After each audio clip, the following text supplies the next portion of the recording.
likes good news, everyone. Then good news, everyone.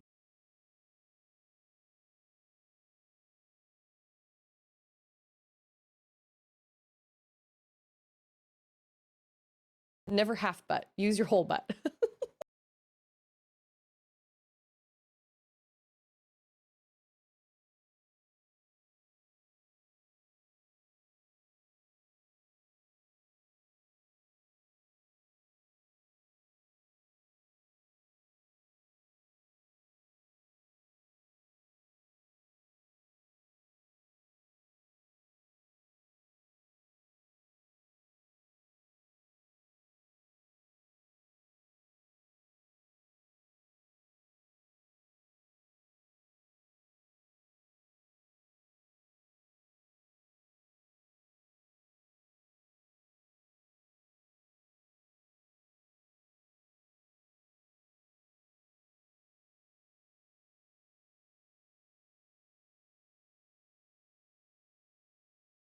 Hello.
Cool.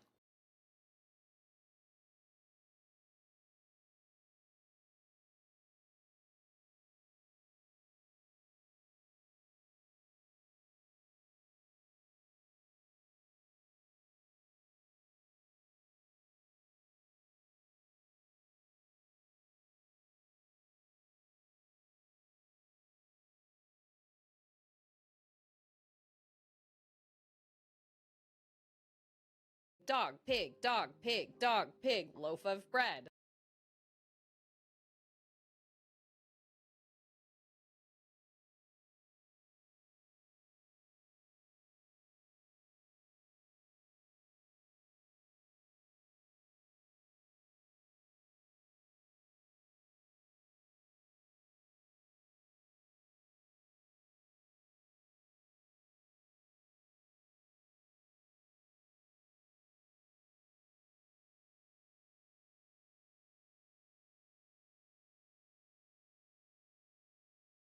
I would like to repeat what Lindsay said and say, hello, everybody. Happy Monday, everybody. Is the music too quiet? Intro I've heard. Hello, everybody. What is it? No. Who am I being? I feel like I'm being somebody. Is that Fat Albert? Is that who that is? I mean, kind of. I don't know. I've never actually watched Fat Albert, so I don't know. If the music is too quiet, I can absolutely turn it up. I don't feel like I've messed around with the music volume, though. So if it's quiet, I don't entirely know why. But we've got... Fantastic. You scoundrel. I appreciate that sub so much.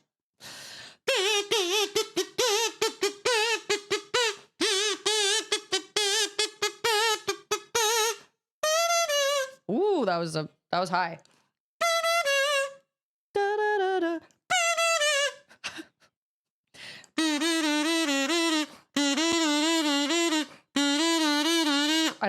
I could never sing / hum that entire song because I just don't. I don't know the whole thing. I know certain parts of it. And we have Wolf, and we've got Chiron and Collaboration. We've got Grandpa. I did not see How to Train Your Dragon over the weekend. I don't remember what did we do on Saturday? Something happened on Saturday. Oh, we went over to my friend Sydney's house, and I got to mess around with the Switch too. That's what happened on Saturday. So we have not seen it yet, but every week I'm like, okay, we've got to make that a priority. At some point we got to go see it. We've also got VT. We've got Lindsay. When do I get to see this mechanical dinosaur? I know, right? This guy right here. Well, I mean, there's a picture of him. Ta-da! Well, here's a mechanical dinosaur. Kind of. It's like a mechanical raptor, sorta, kinda, sorta. It does kind of sound like Bubs from Homestar Runner? Oh yeah. Check it out.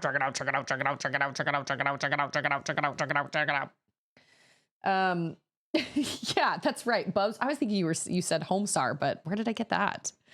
I can turn the music up a little bit louder if it does sound quiet for you guys. I was messing around. I did record a video yesterday listening to a YouTube song, but I actually don't know how to do this music listening situation because, oh wait, I think I already did that. Because with copyright, I don't know how to, do I play the music on the video? Because what I did was I recorded the video.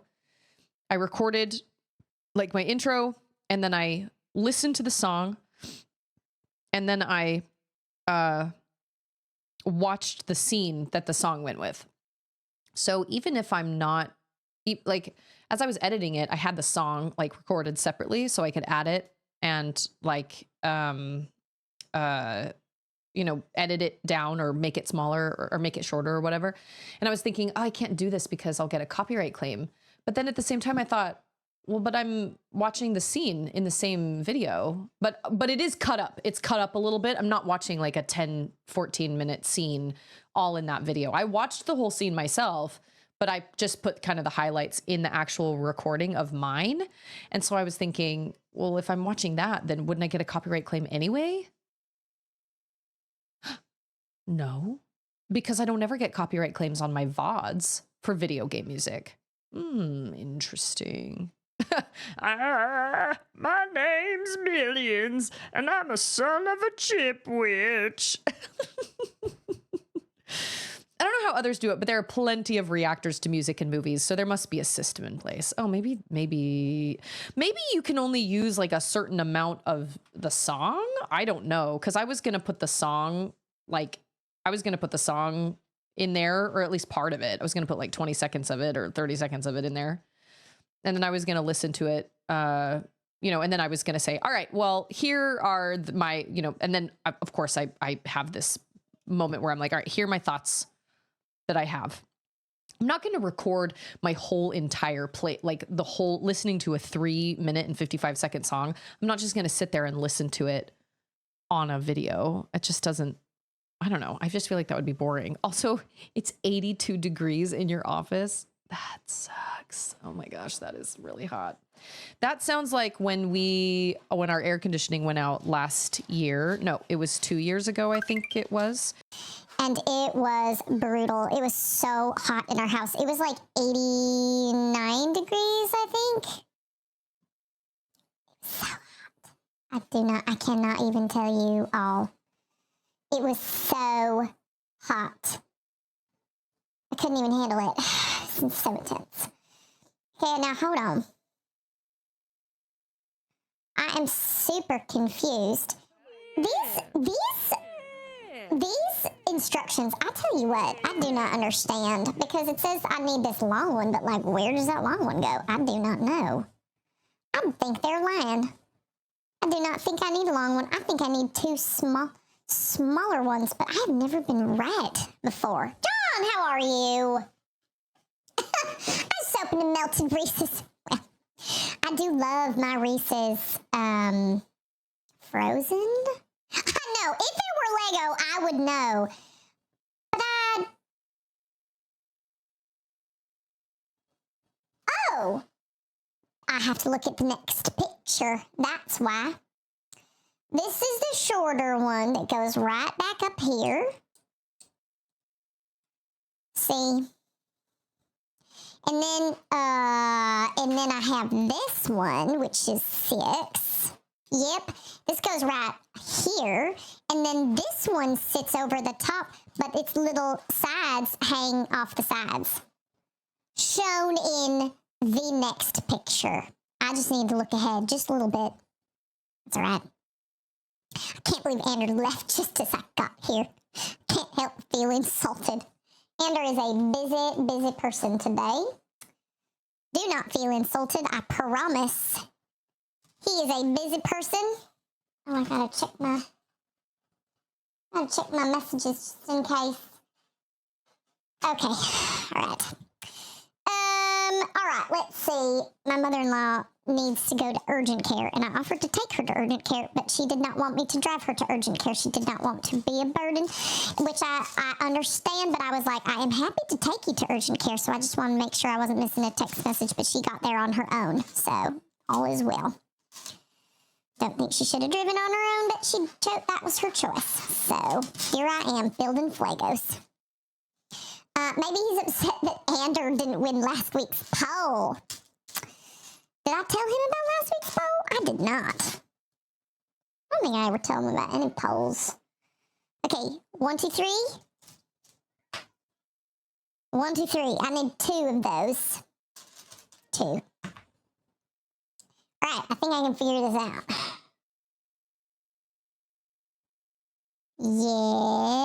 Yep. Okay. So it goes the 1, 2, 3 here. Man, 3 minutes flies by. Sure flies by. Time sure flies when you're having fun. I know, it's a lot. Okay, 1, 2, 3, 1, 2, 3. And then 1, 2, 3. No, 1, 2, 3. Yeah, no, yes, 1, 2, 3. And then like this. Okay, that was easy. Easy to follow those directions. What? 1, 2, 3, 4, 5, 6, 7, 8, 9, 10. 1, 2, 3, 4, 5, 6, 7, 8, 9, 10, 11, 12. We were curious where this came from, where this song came from. Now, the poll was last time. We were doing a poll on whether I should try and find all the keys in Level Devil, because Charlotte beat Level Devil last Friday. And she did almost all the levels. There were a couple levels I had to do, but for the most part, she did all of them on her own. I was very, very proud. And we finished it, but like there were these like special keys that I did not realize were hidden throughout the whole game.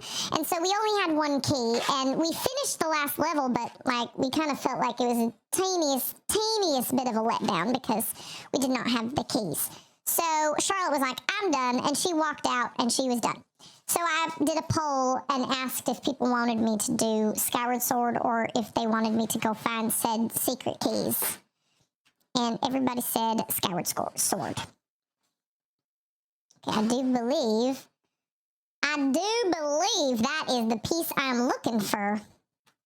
There it is. Sesame Street is not new. It has been around for a while. Okay, we're putting this on this. Oh, we're doing this twice. Okay, we sure are. You know, they could have saved paper and they could have just said this times 2, but that's okay. That is all right. So we're putting those on each other. and then we're taking, oh, I understand. Okay. Then we're going to put them on here. Yep. Put them on here like this. And then this guy goes here. And this guy goes here. And then it sticks Or... Oh, right there. Okay. Understand. Oh, wait, nope. Oh, yep, yes. Nope, it goes on this side. Got it. Yeah, so that song was made to help kids recognize the numbers on a clock.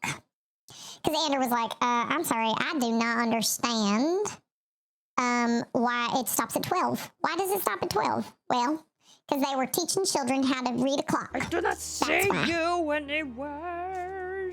And in my head, that makes sense. It does indeed. Okay, some of these pieces are like not gray, they're like blue, kind of, sort of. Kind of like it. 1, 2, 3, 4. 1, 2, 3, 4, 5, 6, 7, 8, 9, 10, 11, 12. Why did they tell me to do the opposite? I don't understand. Okay. There we go. There we go. Well, we went swimming at a friend's pool today, and it was lovely because we didn't have to share it with anybody. Are you serious? Now explain why the clock stops at 12. I can't explain that one. I do not know. I do not know that answer. I'll bet the Google knows. Well, because, like, you could use, I mean, it technically kind of does, but it also kind of doesn't because you got, like, military time. Military. You know, I used to be in the military. Got military time, and that doesn't. Yeah, I was going to say, it doesn't if you're in the military. I believe. back it up, Terry, back it up. I say it to my children all the time. Back it up, Terry. But yeah, we went swimming today, and it was really fun. And I was really proud of Auden. She really she really got used to the water. I was. Hey, it's mud. Then they're military. Terry, back up. Oh, Terry. What you doing, Terry? So great. I love it. I love that video so much. But our kind of newest obsession is Tiny Chef. We watch Tiny Chef a lot on Instagram. Ander will save Tiny Chef's videos on Instagram, and Tiny Chef is very, very funny. Tiny Chef. I think Tiny Chef started out as a that's right. I do sound like a chipmunk right now, don't I? I think it started out as an Instagram thing, and then they gave Tiny Chef their own show. But I do not believe Tiny Chef is doing too hot with their own show. I think there's a difference between like short form content where you've got this really funny little character that's doing funny things for like 30 to 60 seconds at a time, or having a 23-minute long episode on like Paramount Plus, or like I think it's Nickelodeon that picked them up. Sometimes certain content just doesn't translate very well into longer episodes. Sometimes it's just better in those tiny little snippets. So I think Tiny Chef is not doing the show anymore. I do not know actually. Hey, it's Shane. I was just thinking about Shane the other day because Charlotte said something about Tuesday. And we were talking about how Tuesday, how to pronounce Tuesday with an accent. What am I looking for? I know what I'm looking for. I believe I know what I'm looking for. I don't remember a clock. I remember Animation like following a ball through a pinball machine. Yes, it's the same thing, but there is a clock in there somewhere. Andrew just looked it up the other night, and I was like, okay, well, that does make sense. That does indeed make sense. Silent realm. Silent realm. Silent. Silent. Where is this piece? Oh! I do not. There it is. It was here somewhere. Yeah, well, and like, when did we watch it? Forever ago. I mean, it's a relatively older Sesame Street song. It's definitely not a newer one. But Pentatonics did their own version of it. Okay, I got Stixel hair, or maybe that's bear hair. I don't know. Our friend, not Bear, the dog Bear. His name is Bear, not an actual bear. But when we went swimming today, they had a dog named Bear, and he was very friendly. Oh, I guess I was going to say, I'm going to wait on that one for a second, but it changes my voice anyway, so I guess it don't matter. Sorry, collaboration. You just started it. You started something. Military. Yeah, the military. I was in the military. Military. Back it up, military. Let's see. All right. Got 1, 0. Now we're moving into some fancy white pieces over here that look strange. There's 1. And then here's 1. Hopefully, oh no, I need 2 of those. See, Susie Grace, maybe if you could read. Oh my goodness. Or at least, like, follow directions. Like, my goodness, child. I had a manager when I worked for Aeropostale at the mall. I worked for Aeropostale at the mall when I very first got married, and I had a manager who was from Georgia, and he didn't have a super thick accent until he got really mad, and then his accent came out like full. He was so he would get mad and his accent would come out. But he used to say, "Woo child," whenever he got, like, when something was crazy. "Woo child," and I used to say that all the time. And then I was out at a grocery store one time, and I said that, and some little small child, I heard them start going, "Woo child, woo child, woo child, woo child," as I was walking out the door. I was like, I'm so sorry. Okay, that's it. This piece doesn't exist. Like, I know it does, but I can't find it. Tis a white piece. It's Doom! I got sick in Qatar because someone wrote 1,000 as the report time. No, 10, wait, 10,000? 10,000 as a report time. When I got there, they had crossed out and written 2,200. Oh my gosh. Yeah, we deal with military time a lot because we live in a military city, but I do not, I still don't quite, I can't do it off the top of my head. I oftentimes am like, okay. Because that's just how my brain works. This is how cooldowns happen. Indeed. Mom always saying 1, 2, 3, 4, 5, 1, 2, 3, 4, 5, 6, 7, 8, 9, 10, 11, 12. Ladybugs at the ladybug picnic. Oh, what? Wait a minute. I don't know what tune that is supposed to be to. I was just rapping it. Okay, but for real though, like, where did this piece go? I do not understand. It's got to be here somewhere, right? We're going to have to resort to picking out. Oh, there it is. I found it. I was going to say, we're going to have to resort to picking out all the white pieces and just...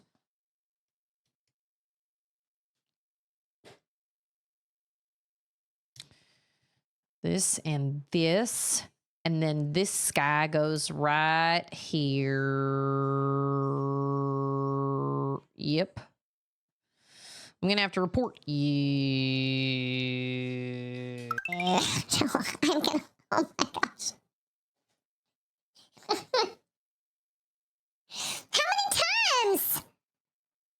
How many times? 1, 2, 3, 4, 5.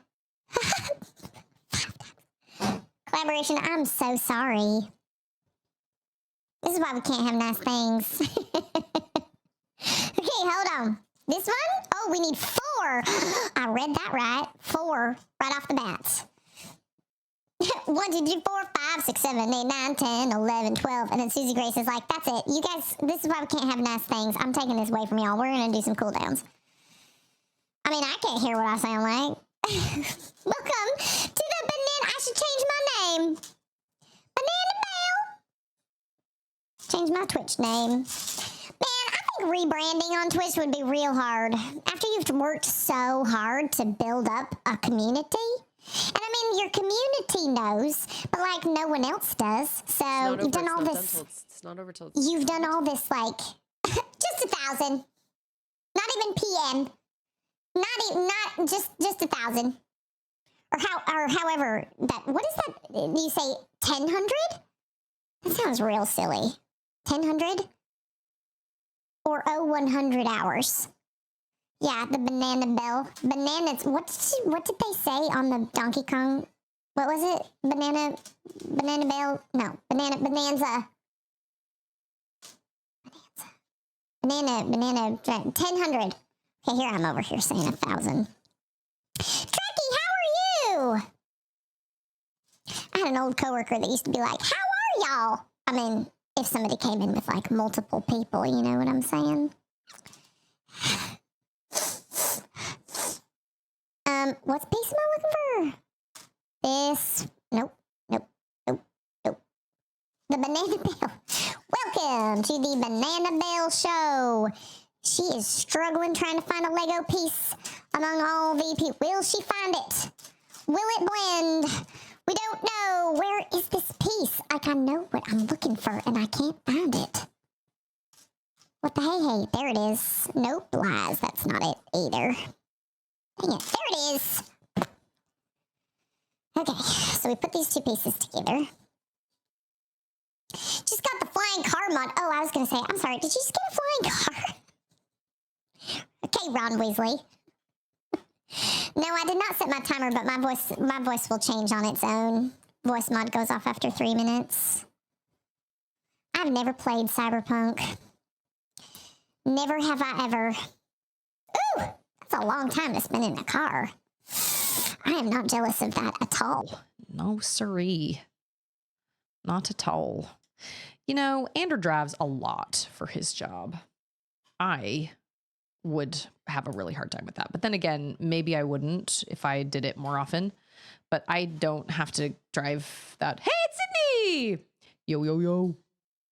Sydney. Okay, you guys, I was just at Sydney's house on Saturday where I was ready to touch, smell, and or become a Switch 2.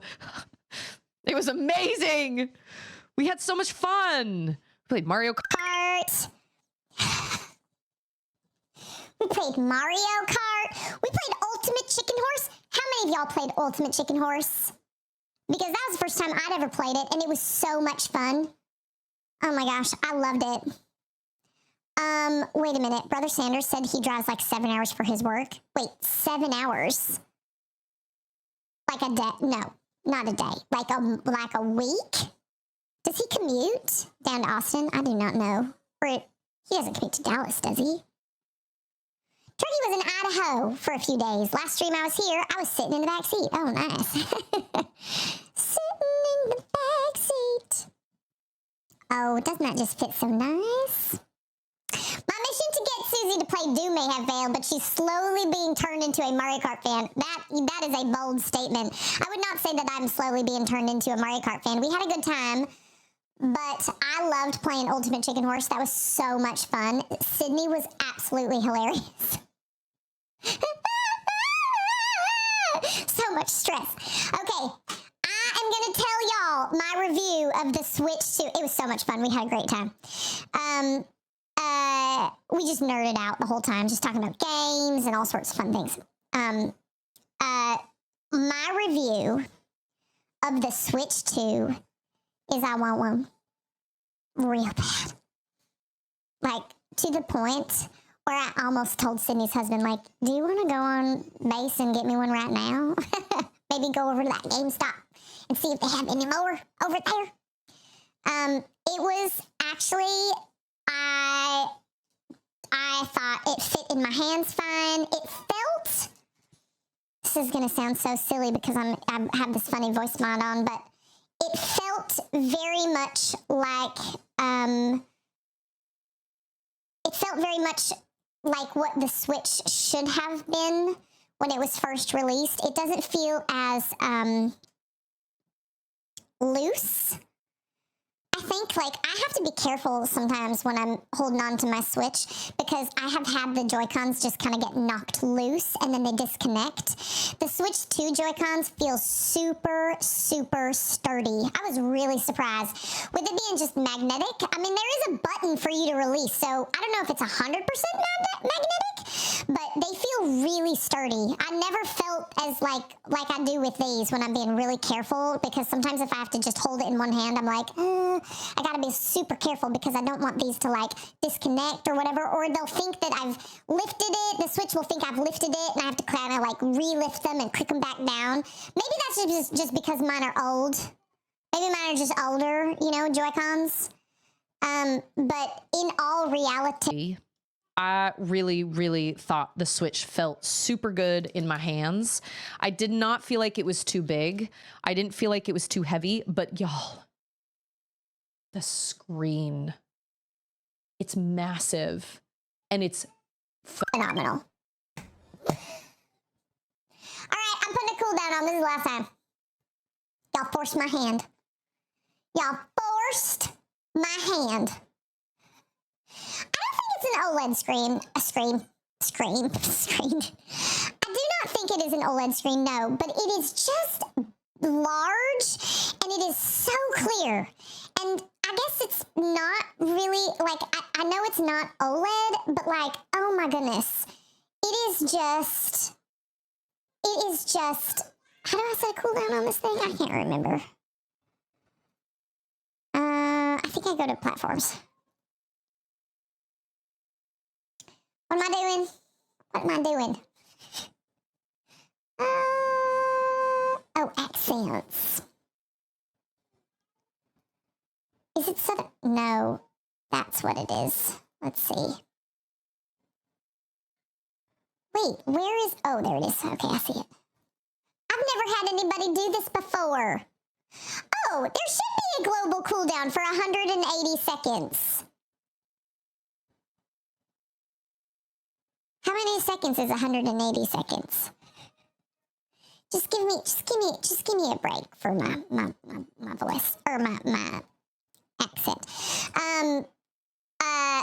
It is bigger than the Steam Deck, yes. It is large. Oh, 3 minutes. Well then, oh, but see, other people, I know what I need to do. Just need to make it so like one person at a time. I don't know. So the screen is so large and it is so clear. And Sydney's husband was so nice and he waited until I got there and then we played on it and played Tears of the Kingdom, and then he bought the upgrade and then we played the upgraded version, and it is so nice. It is so nice. Oh my gosh. It looks so smooth and it looks so pretty and it was just real nice. And Charlotte got to play it longer than I did. But oh my goodness, it was wonderful. And so I mean, I was a little nervous. I was a little bit nervous because I was thinking in my head, like, well, maybe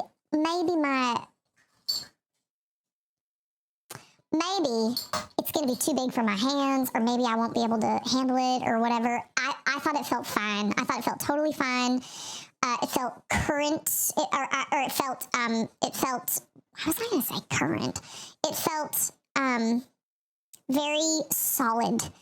And it's heavier, but it's very slim. It's very skinny. So compared to the Steam Deck, which is a big kind of hulking piece of plastic, or it feels that way anyway. And I mean, I know a Steam Deck is great and I love my Steam Deck, but the Switch 2 feels really, really nice. It just feels really solid. I just really, really, really loved. I really loved it. I thought it was great and I didn't want to go. It was amazing. It was amazing. I had a great time, and we had a great time playing together. And it was just. My problem is, does it read Switch 1 cards? That is my question, because like I have a bunch of Switch 1. Well, I didn't set a cooldown. Yeah, apparently the cooldown is not working. It says a global cooldown for 180 seconds. cooldown may not stop you, but I know what will. I'll just disable it.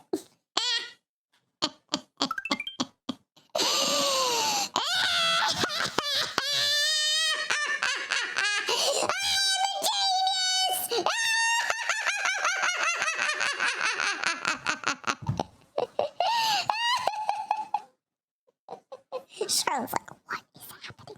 Oh, wait, did that just completely take it? Like, did it stop it? No, I'm still a banana. Okay, so I'm still doing, okay. Oh, I see it. It's above my head. It's right here. I couldn't see it for a second. Okay, so Robert can play all the games he has on Switch 1 and the Switch 2.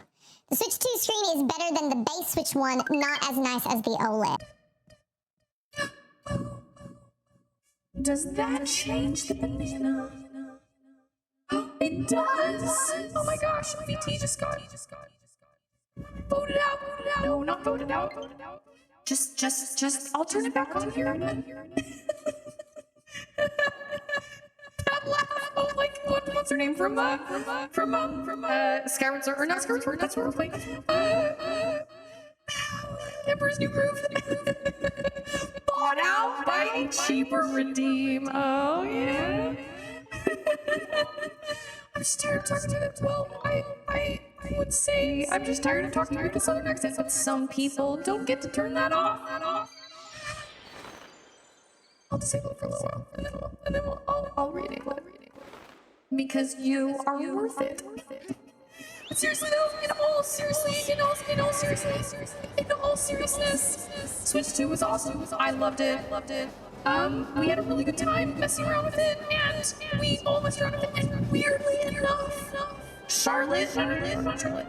Auden wanted to play on it a little bit, but she doesn't. She kind of played Mario Kart, but Sydney's husband turned on like auto drive, and she was having a good time. You know, she had a good time. But she actually played Untitled Goose Game, and Untitled Goose Game looks amazing.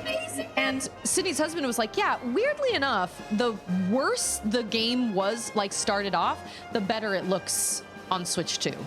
So the simpler graphics look really, really nice. And I was like, well, that's weird. But this Untitled Goose Game looked really, really nice. I was really, really surprised. So I can't wait until, like, pixel art. It was so good. I literally came home and was like, I was gonna immediately, like, check my bank account, be like, help me. I've never had the OLED, no. I have never had the OLED. Wait a minute. Hello? Hey, it's Mac. How's it going?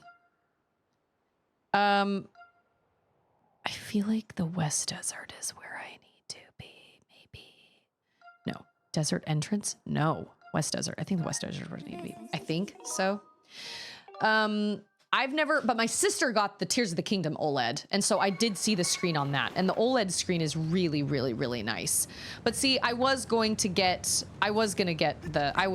waiting on Metroid Prime 4, because I was like, well, you know, I don't really need it, but after playing around with it, I was like, I feel like Wolf. I was like, but I need it, you know?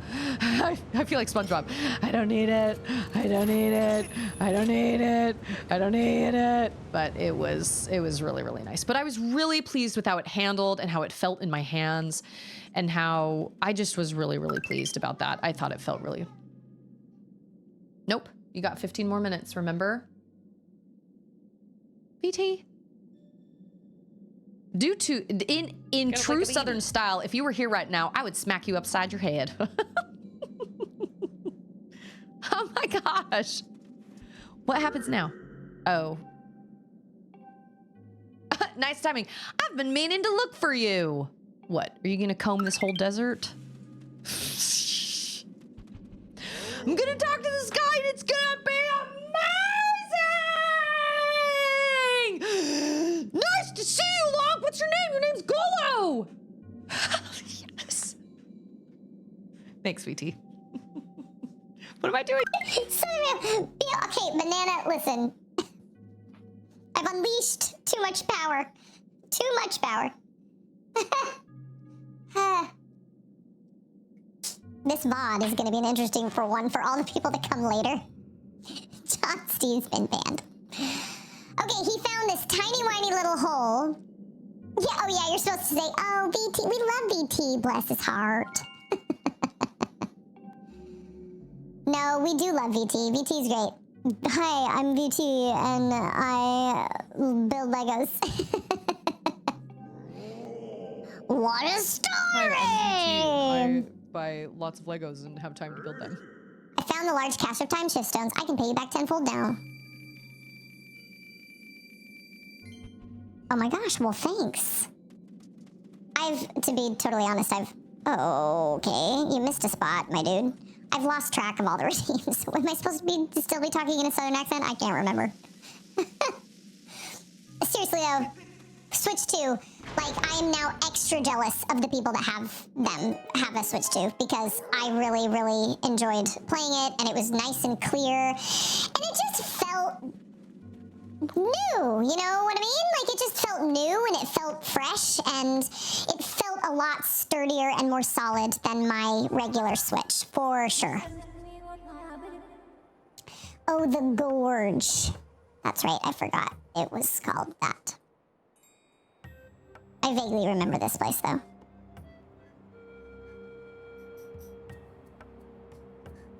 I love the desert though, always, always.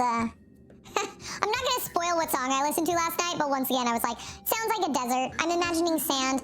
Wow, I was really wrong. My bad. That's okay. It was fun though. It was a really fun experiment. I play handheld a lot. I play handheld only. Other than streaming. I play handheld all the time. I played the entirety of Hollow Knight handheld. I played all of Breath of the...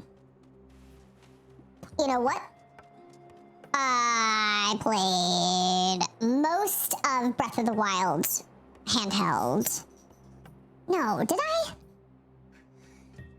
Never mind. I don't think I did. I don't think I played Breath of the Wild handheld, but I did do all of I did basically do all of Hollow Knight handheld. And I'm currently playing Moonlighter right now, and I've played that whole thing handheld. I don't mind playing handheld. I like it. And with the Switch 2 with the bigger screen, I would mind it even less. Now, am I saying that everybody needs to like Call out to the store and grab one? No, that's not what I'm saying. I obviously understand that that's a hefty price tag for a lot of people, and I understand that that's a sacrifice, and I understand that not everybody necessarily really wants to be, you know, wants to go grab one. And whether it's because the launch games just weren't as, you know, they weren't as into the launch games like me, or, you know, whatever the reason. I mean, there's no shame in saying that's just not in my budget right now. Like, I completely understand that. So I'm not saying that everybody just needs to like run off and get one. What the key? Ryan, thanks for the lurk. How are you? I mean, you're lurking, so I don't want to like. This entry to the area ahead is only per lap. Entry to the area ahead is allowed only by permission of the Thunder Dragon, Lanayru. Okay. I seen it. I seen it again. There it is. There it is. Does everybody just have a flying beetle that can grab things? Because if not, then yep, this dragon would be waiting for a long time for somebody. Oh, and Lou, thank you so much for the lurk. That's true. The mouse feature is pretty amazing. I am not gonna lie. The mouse feature is pretty... Are you serious?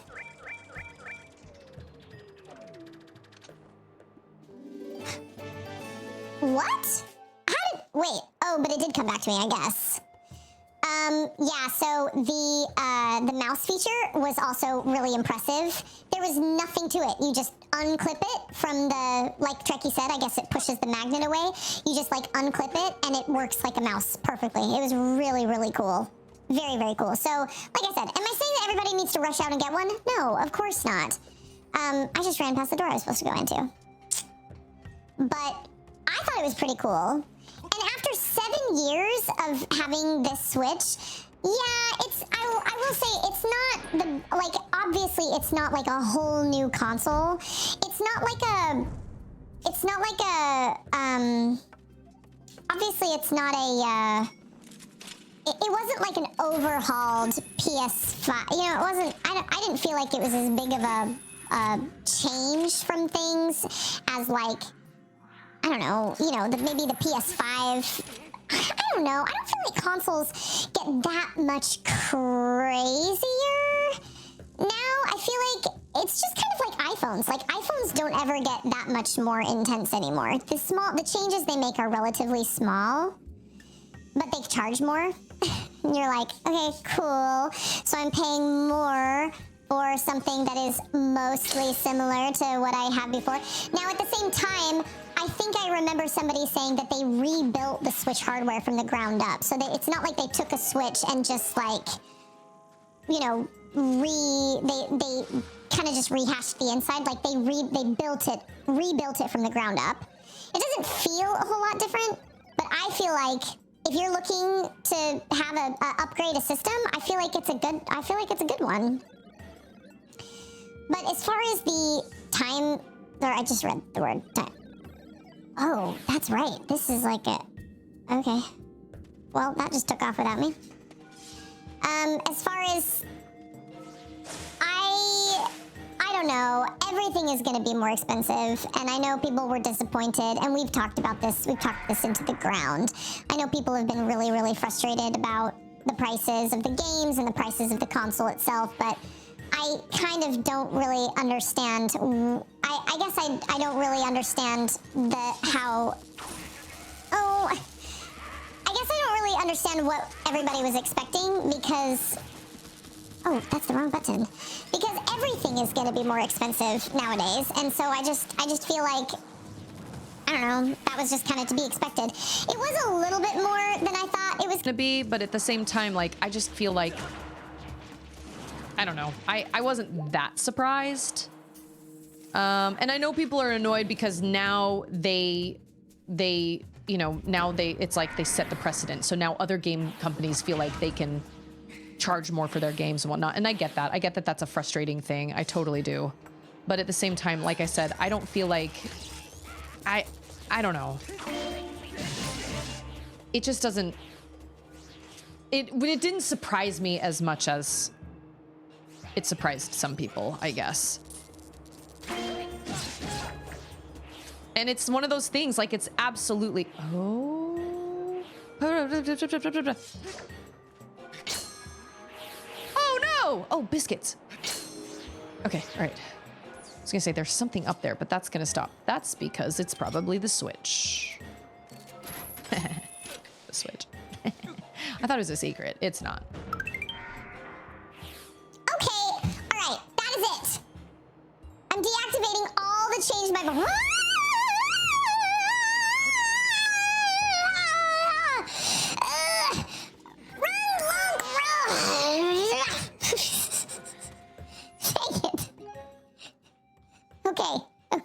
Okay. Hold on. I'm disabling all of them for a minute because I want to sound normal in my VOD for a hot second. There you go. It is. It's all John's fault. Oh, my lands. Oh! I didn't realize there was a hole there. Am I still banana? Yeah. Bananas! Oh, I don't think I'm supposed to go this way. I think I'm supposed to go this way. He did. He killed Bonk. How does it make you feel? Channel play redemptions are fun, but every once in a while I'm like, alright, I'm tired of this.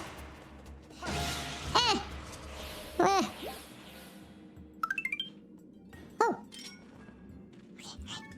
Hey, CJ! Whoa, did I just walk in during Banana Gate? RIP YouTube viewer count. Well. YouTube viewership isn't... whatever. It's totally fine. I don't... know where to go. Yes, I do. Banana Gate! Boop. I don't know. I just feel like... Oh. Mactastic Isaac says if it wasn't Nintendo charging the first $80, it would have been EA or Microsoft or someone else. It was going to happen sooner or later. I agree. I know people were really upset about it, and obviously were showing all their like distaste on all the videos and all the directs and all that stuff and saying, drop the price, drop the price, drop the price. But I mean, it was just bound to happen sooner or later. So I don't know. And we've talked this into the ground yet again. Like, we've talked about how entertainment value and what you feel like is entertainment value and so what somebody else feels like is entertainment value can be two totally different things. And you know, when we watched the Donkey Kong Direct on Friday, I was really amazed at how much content they give you in that game. There is so much content in that game. So, I mean, it kind of is like, well, now I see why they're charging, what is it, like $70 for a game? How much is Donkey Kong? Is it $70? It's like, I now kind of understand, because, like, there's a whole lot that goes on in there. And then the amount of, like, yeah, it is. It's basically Mario Odyssey 2. I thought it looked really fun. It definitely looked like, oh, it looked really chaotic. Almost like there was, like, too much going on. I feel like there's going to be a really... Oh, I'm glad I didn't go that way, because that's not the way we're supposed to go. Can I not actually reach that unless the time stone thing is there? Well, that bat just got vaporized. I thought it looked like so much fun though, but I agree. It definitely looks like Super Mario Odyssey 2. And I really enjoyed Super Mario Odyssey, but to be totally honest, I enjoyed Astrobot more. So everybody's opinions are different, and everybody's opinion on what entertainment value is worth, like what is actually worth that price for entertainment value, is going to be different too. So I, for one, don't have very many problems with it. And I obviously did not get myself a birthday present this year because I was like, okay, well, the Switch 2 is going to be released. So I don't know. We'll just have to see. Maybe I'll show up to stream next stream and be like, surprise, I got a Switch 2, but I don't know. I can kind of see that happening maybe after messing around with it at Sydney's house, but also at the same time, like, I can also see myself being like, no, I will, are you kidding? I will wait, you know? It like, do I need this? No. But I also will say I have the whole like situation with Auden and Charlotte, and the fact that Auden wants to play on a Switch while I'm streaming, and I can't let her do that because, but I will say that after I finish,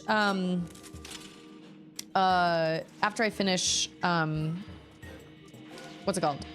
This, after I finish this, my next plan was going to be Final Fantasy X. And so Final Fantasy X, I believe, is on my PlayStation. And so then that will free up the opportunity for Auden to play on the Switch while I stream. So maybe I don't need to really worry about it right now. You know what I'm saying? I know a lot of people were mad about it, but I don't know. I just never really felt like it was that upsetting. I kind of expected to pay a lot for a Switch 2. I don't know. And I'm missing chat messages, but I'm trying to focus on not dying first. That was...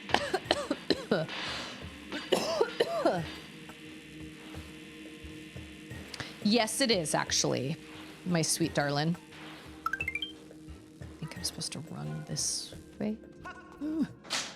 Oh. Grab a fruit. Grab a fruit. Grab a fruit. And then we jump up here. Wait a minute. How did I... Wait a minute.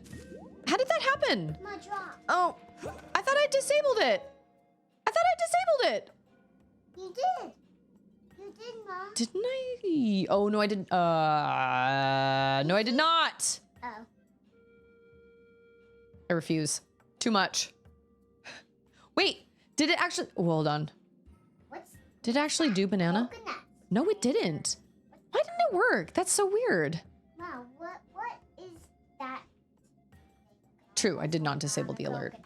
Okay, wait. What Hold is on. that thing that's holding on a coconut? This guy? Yeah. That's a dung beetle. A dung beetle. Yeah. Okay, will you bring me the iPad, please? Okay, hold on.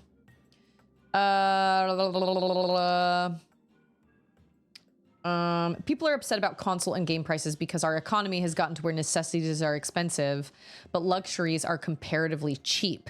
Raising game prices to $80 increases the price by 30%, which isn't insignificant. That's true. But what the bubble ice cream? Bubble ice cream? What Yep. what the water ice cream? What the water ice cream? What the heck? What the hey hey?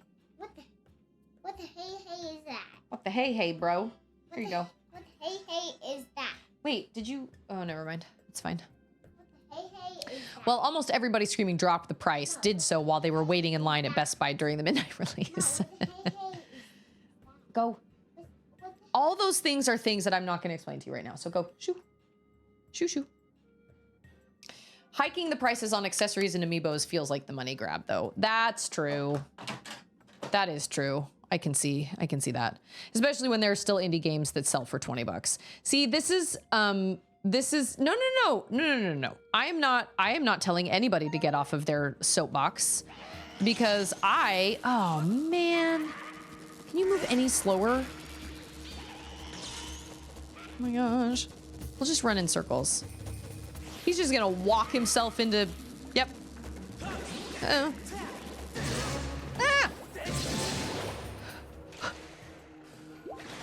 Oh, you can fly. He can fly. Oh, and he's in the way. I see how it is. Oh, see, he doesn't even notice me anymore. And he just fell to his timely death. There's another one.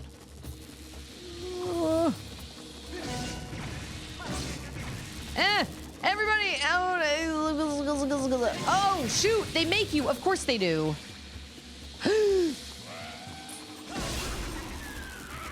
Okay, so I made this harder on myself for sure. Oh my gosh. I did not realize you could shield bash those guys. I was today years old when I learned I could shield bash those things.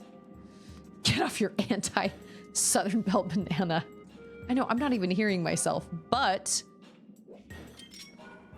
it just seems like a lot, you know what I'm saying? I don't know. I just don't feel like... I feel like... I guess for me, I just kind of feel like... Do I have water? I do have water, but it's old water. I don't trust it. I'm not going to trust it. You know what I don't have? I don't have a Dr. Pepper. I drank my last one at the pool today. So let me go fill this up with water because I should probably drink water and not forget that water exists. Hold on.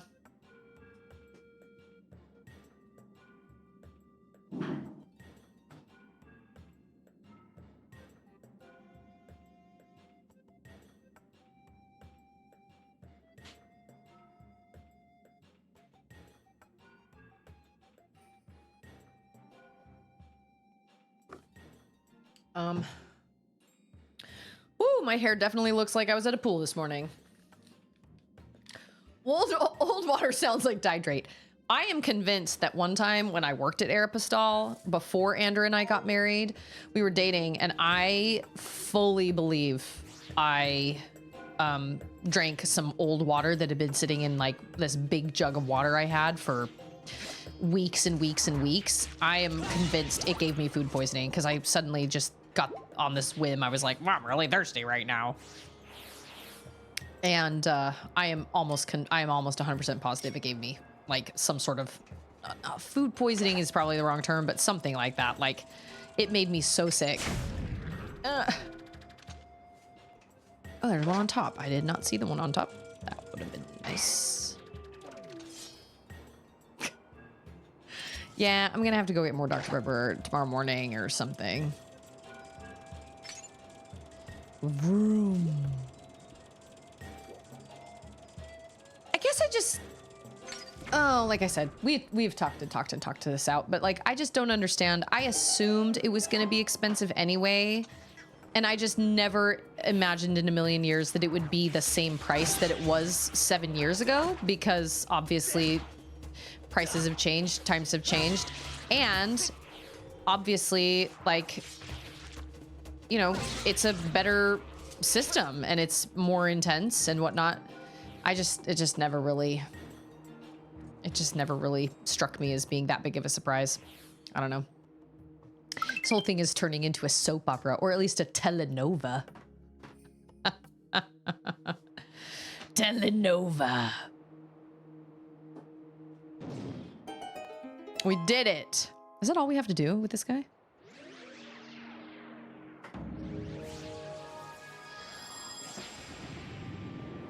He is my favorite design by far. Oh, he does not look very good.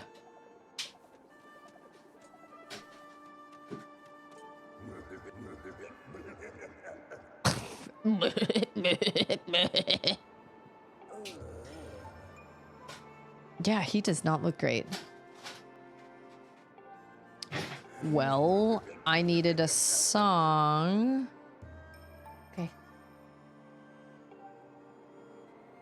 How about I add a model number to your name, like my friends have got? Maybe LD Lonk 16? What can I do for you? I am. I'm sure he looks much better on the Switch too, probably. Yeah, you're... And to think the goddess herself, who entrusted me with this important duty, I feel the deepest shame. Okay, well, how do I help you? The robots were worried about me, so they planted a seedling from the tree of life. The fruit of this tree is said to be able to cure any illness. They planted the seedling over there, but it just won't grow. I think this is the end for me. What?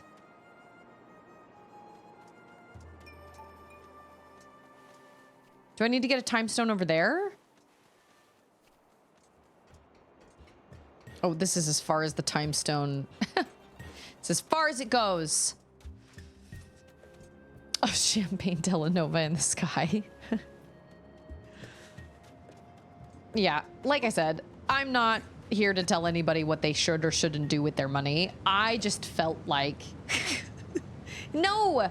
He's a thunder dragon, so he's coughing and they're like clouds. Lathe. Absolutely not. But I mean, that's a fair assessment. At least I think that's what you're talking about. Maybe I'm wrong. You mean the dragon? Oh, see? See? I knew there was one. He does seem to be quite talented. Oh. What? Lathe, how are you? It's good to see you. Lucy in the sky with diamonds. Alexa, stop, please. If only we had more time. What you need is a time turner. Pretty sure that's what Dumbledore told Hermione just yesterday when I finished Harry Potter book 3. We all have our skills. Everybody has a talent. Everybody has a talent.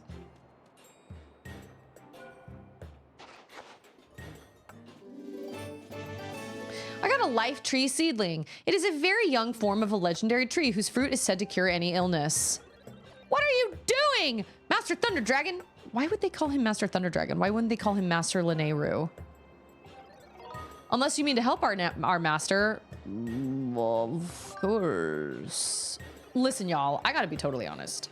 I just started listening to the 4th Harry Potter book today for the umpteenth time.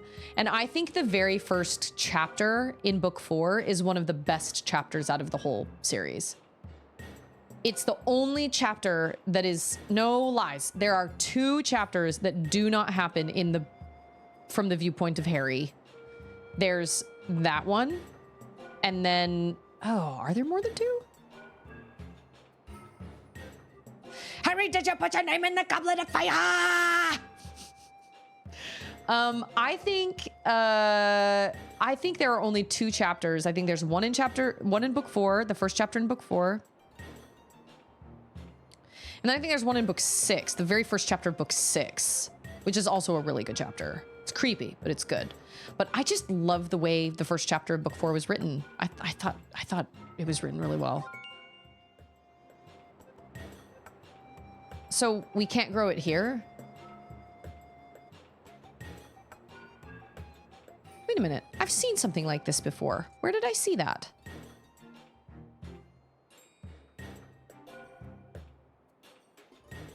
After having watched a few episodes of Britain's Got Talent, I would have to disagree with the supposition that everyone has a talent. Okay, well, everybody may not have a talent they can show on Britain's Got Talent. Some people's talent is being quiet and off television.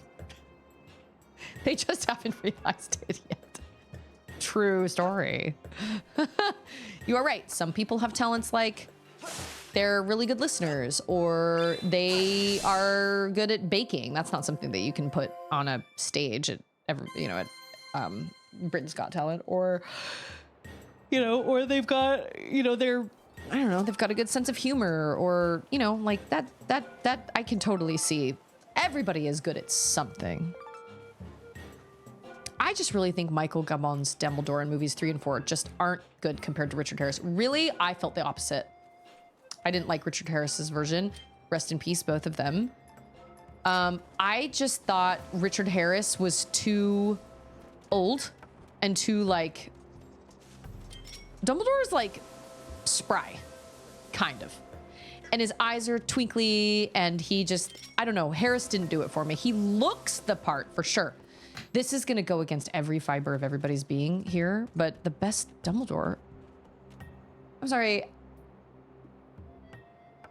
How is those things? How do I get back over there? How do I get up there? Freaking Ian McKellen. He did great. Gandalf and Dumbledore are pretty similar. At least, I mean, I don't know, but they're pretty similar to me, because they're both kind of sort of spry, kind of young, even though they're young acting, even though they're a little older. How do I get up into those things? John Lithgow is an amazing human. I agree. I do love John Lithgow. You know what I need to do some bug searching, some flying. I've seen one of those holes before. Oh, does it connect? Money, money, money, money, money! I don't know if that was really worth it. A piece of heart probably would have been worth it, but that's okay. I did not... Richard Harris looked very Dumbledore-ish, but he didn't strike me as very... I didn't appreciate how... He's just sounded so feeble and old. And I know Dumbledore sort of kind of acts that way near the end of book 6, but I didn't get the feeling that he sounded or acted like that during most of the...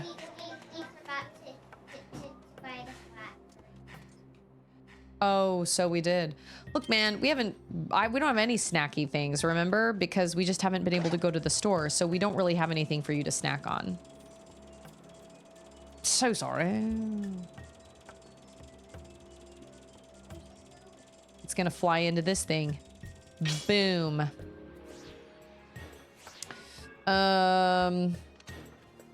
He was he though? Did he have all 3 Hallows?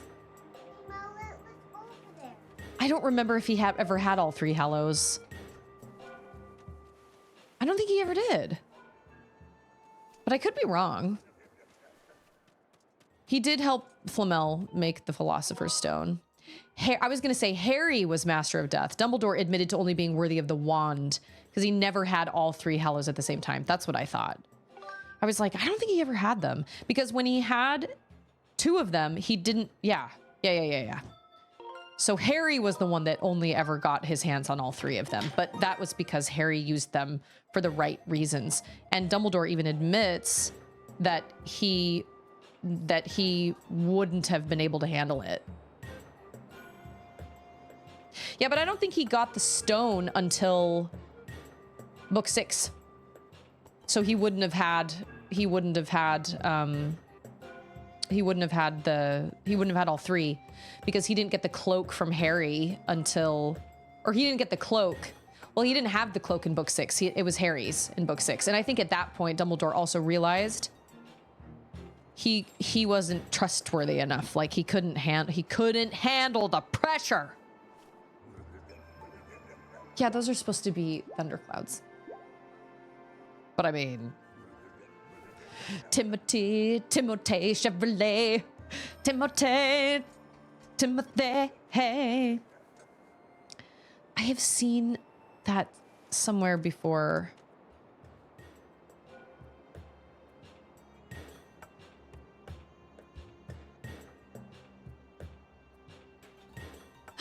I think I remember where. I think I remember where I've seen that before. It's in the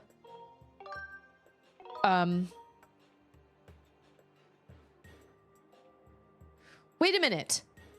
If we need it to be okay, wait. We need to go back in time. That's right. We need to go back in time. Okay, it's coming back to me. I remember. We need to go back in time. So we need to go back to the sealed grounds, plant the seedling, go into the gate, plant the seedling, and then come back out of the gate, and then the seedling should have grown. I'm pretty sure. If I remember right. He did win the wand, yes.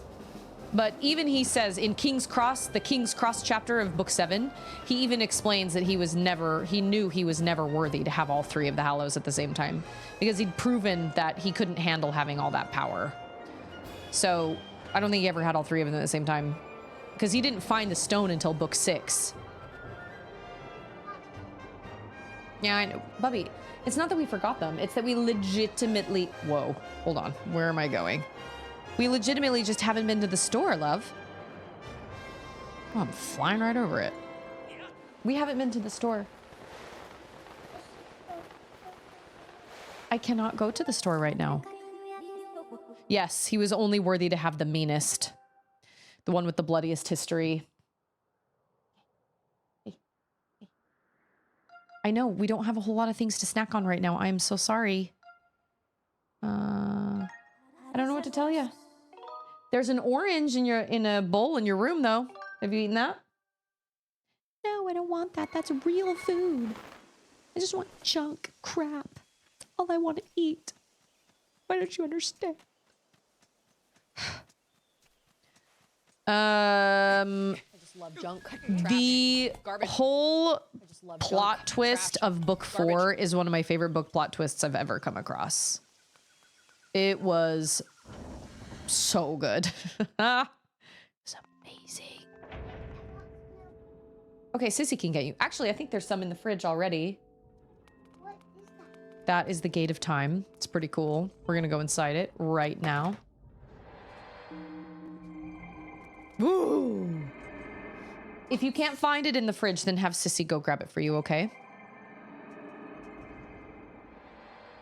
You didn't even go look. You didn't. You were standing right here. Then go ask Sissy and she will do it for you. Can I get in there? No. Okay. We're going to plant it here. Oh, I feel like I'm losing my mind. Okay.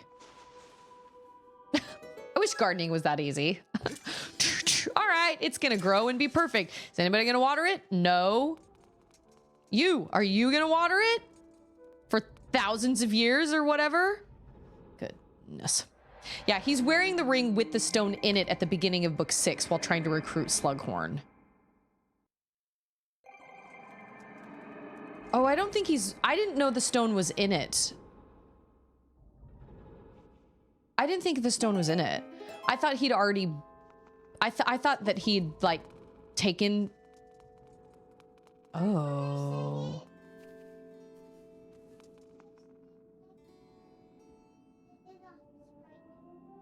Yeah, so he noticed that he was wearing the ring. Oh, you're right, because then when he got it later, it was cracked. When he noticed it later, that's when it was cracked.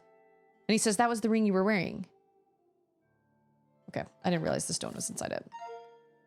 What am I just supposed to like knock it down? Like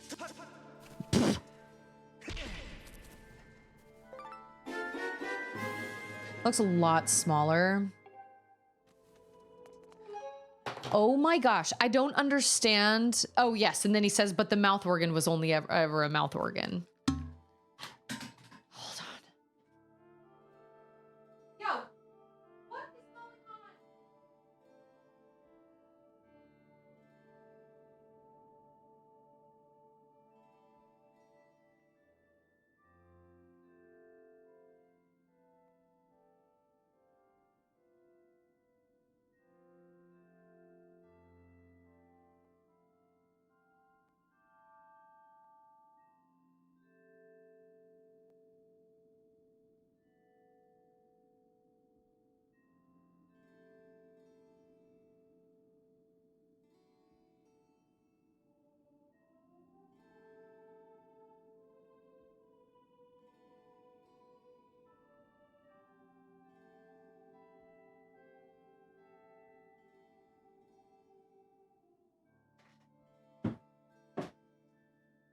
You know, you can spend all day long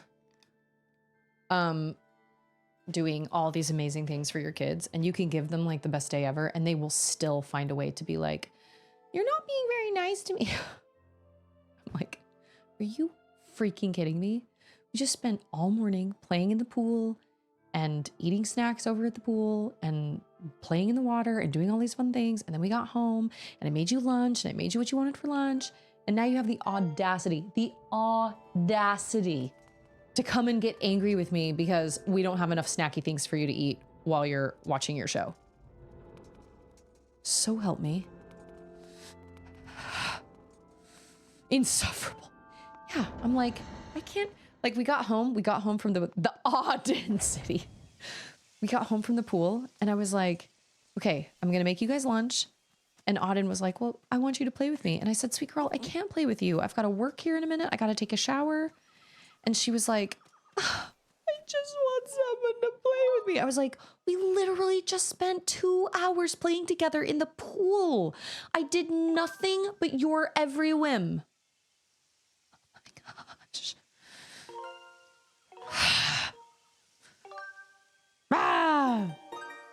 Or like we'll have this really awesome day where we'll do all these fun things, or we'll make like a big day out. We'll plan a big day out. We'll go to Schlitterbahn or something like that. And then when we get home, they'll be like, but we never got to watch TV today. And I'm like, are you freaking kidding me?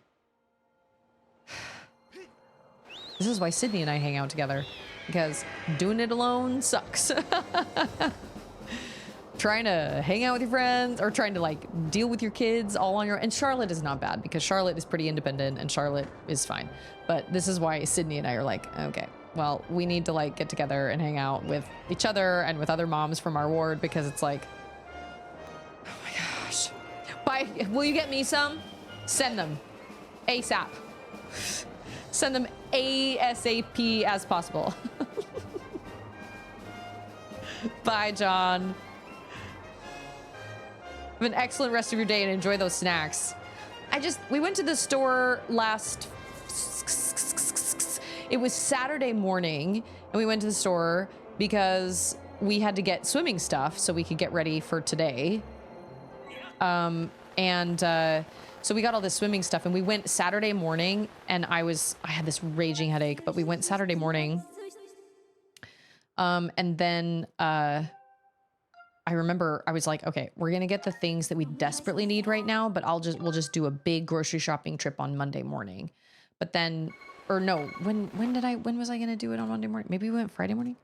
I can't remember, but I was like, well, I know what it was. I was like, I'll do a Walmart order later or something. And then I never did. And I should learn from this, because this is literally always the case. I'm always like, well, I'm going to do a Walmart order, and I never do. I should just, while I'm at the store, I should buy all the things on the list, because there are always things that I'm like, no, I don't need to buy that today. And then I always regret it. So we just don't have a whole lot of snacky things right now, because we just haven't been to the store in a little while. So now she's mad at me, and I'm like, I'm sorry that you just had like the best day ever. Down the hatch.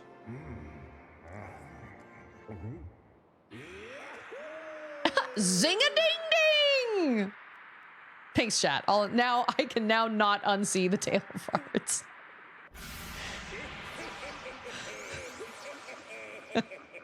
Chokes on the pit. And the dragon died.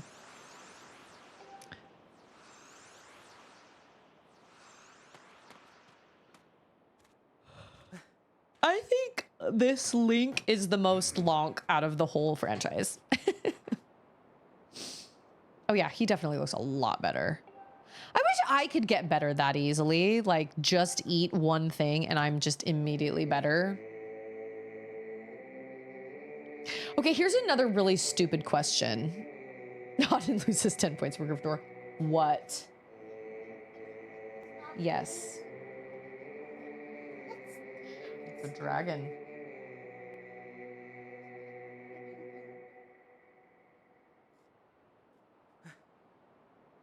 Ooh, I bet that feels better. It's a nice bracelet you're wearing. Okay, go watch your show. I love bracelet. I know, Sissy made that one for me. This is a really dumb question, but you know how you can get sick if somebody is sick around you and you can catch their sickness? Why can't we catch, like, why doesn't being around healthy people make you healthier? That may be a really stupid question, but like, you know what I mean? Like, you can catch a germ, like you can why can't you catch good germs? I mean, maybe you can. I don't know, but it just seems like you can catch a bad germ because we share germs, not immune systems. It does though. Okay, am I just thinking about it wrong? The viruses and bacteria get you sick. Healthy is the lack of them. Germs fly through the air. T cells stay in your immune system. It's called the proximity principle. Wait, so if you're around healthier people makes you healthier, statistically speaking? I legitimately was like, there's gotta be, because you know what? Now that I'm thinking about it, you're absolutely right, because when you are around people that are making healthier decisions. Okay, where am I going now? I'm going to Levias. When you're around people that just make healthier decisions and just take better care of their health, it automatically makes you want to do the same thing. And realistically, that doesn't even have to be for health only. That can just be about life choices. The more positive the people you hang out with, the more what's the term I'm looking for? The more you mean healthy, like not sick. I thought you meant like fit and strong kind of. No, I was talking originally about not sick. Like, if you get a cold, do you get better faster if you're around, like, but it's because they said T cells stay inside your body, whereas germs can travel. But this the proximity principle doesn't even only go for possibly, you know, health. It can also be like, if you're around people that are a lot more motivated or just kind of hold themselves to a higher standard or whatever, oftentimes you will rise to that because it's just what you're around. Wait, where's this big giant dragon? Is he not just flying around here somewhere? Oh, there he is. Okay. Oh my gosh. Oh, wow, that was so close. Are we about to get the Triforce? Healthy is not a lack of germs. Healthy is the ability to fight off the germs. I mean, if you're around healthier people, they won't have as many colds, I guess. Yeah, and this is why I'm constantly telling the girls I teach, be careful with who you surround yourself with, because if you surround yourself with people that are always down, that are always putting each other down, putting themselves down, it is automatically going to rub off on you. If you spend your time with people that are motivated and actually like try to, you know, better themselves and are relatively self-confident and whatnot, you will automatically become those things as well. If they're doing well in school, if they're achieving small goals and dreams, you will rise to that as well. But when you surround yourself with people that are mediocre and or low or less than that, and they not that people are worth less, but I just mean when they act like things don't matter and they don't want to do anything and they have zero motivation. And I'm not even talking about mental illnesses. I'm not talking about that. That is something that somebody can't control. I'm saying people who choose to just do nothing and just be like nothing. You know what I mean? Like, because they just don't want to and they just don't have the motivation. Then that is something that you will find yourself. It's easier for you to do that when you are around a lot of people that do that. Oh, he's gonna bend the knee and listen.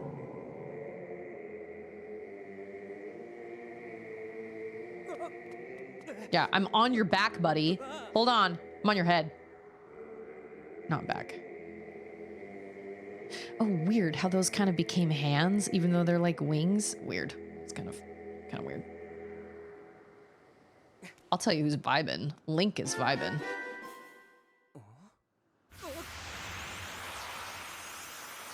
Oh, I thought we were going to do another boss fight.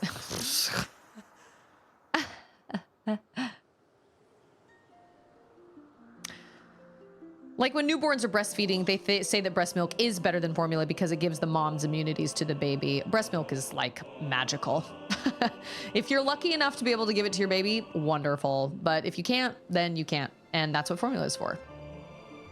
Because if you can't do it naturally, like if you cannot breastfeed your kid and you have to pump instead and whatnot, it is so much work. And a lot of people will say, oh, but it's totally worth it, that aren't in those trenches. Because that's what I struggled with both my girls. I had so much guilt because I couldn't do it.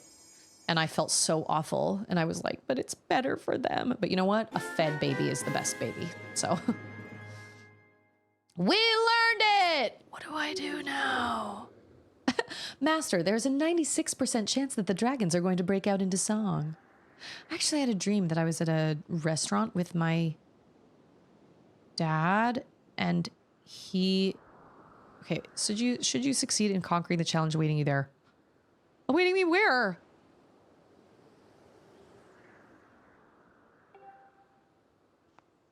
Oh, this is the last silent realm. Oh.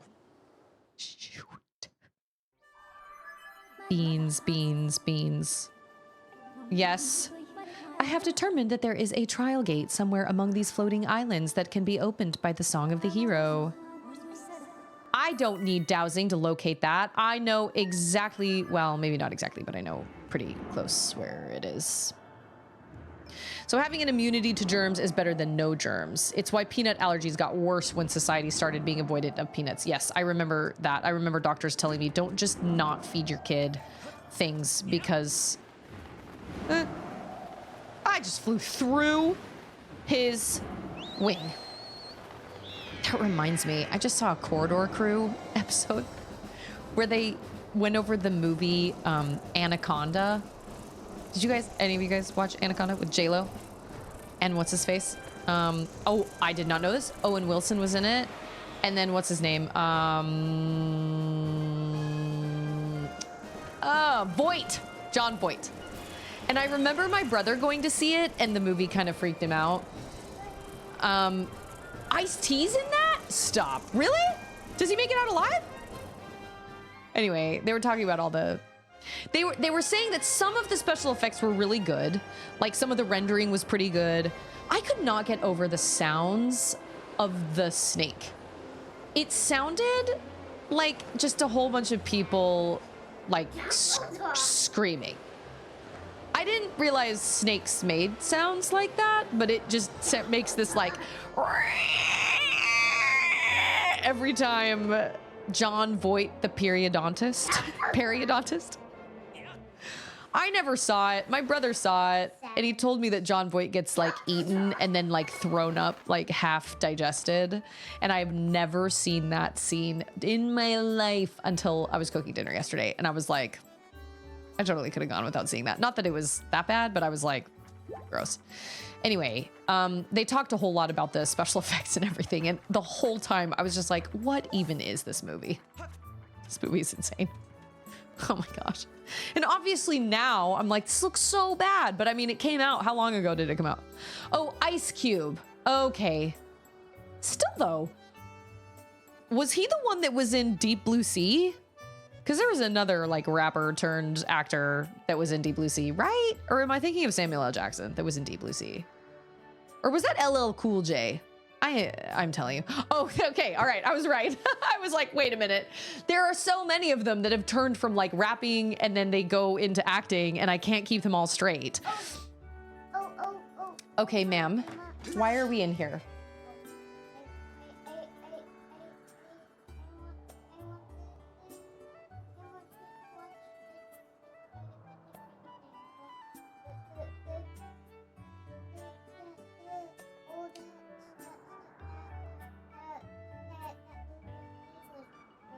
Okay, why don't you go ask Sissy to put super simple songs for you on the YouTubes?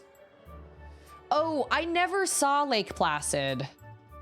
Rapper, actor, Chris Rock slapper. Yeah, you're right. You got Will Smith, you got Ice-T, you got LL Cool J, you got Ice Cube. Charlotte. Can you get, oh my gosh, can you get super simple songs started for her? Or are you just gonna run to the bathroom real quick? Okay, well, don't take forever.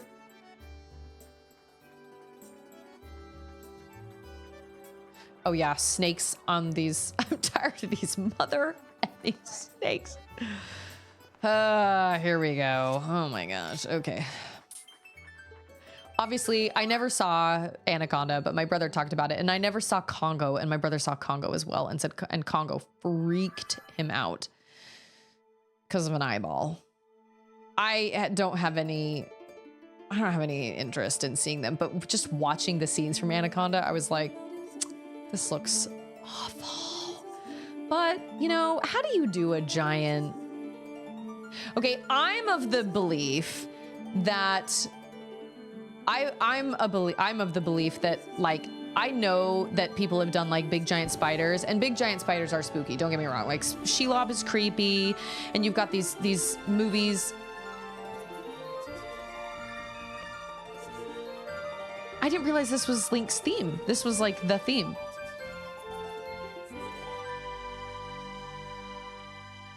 Oh my gosh, it just gave me chills. One forever later, I know. She had her switch, so I was like, don't just go in there and take forever because you're not even focusing. I think because I know everybody talks about, I've also never seen Arachnophobia. I don't remember if Arachnophobia has a giant spider. I think it has a giant spider at the end.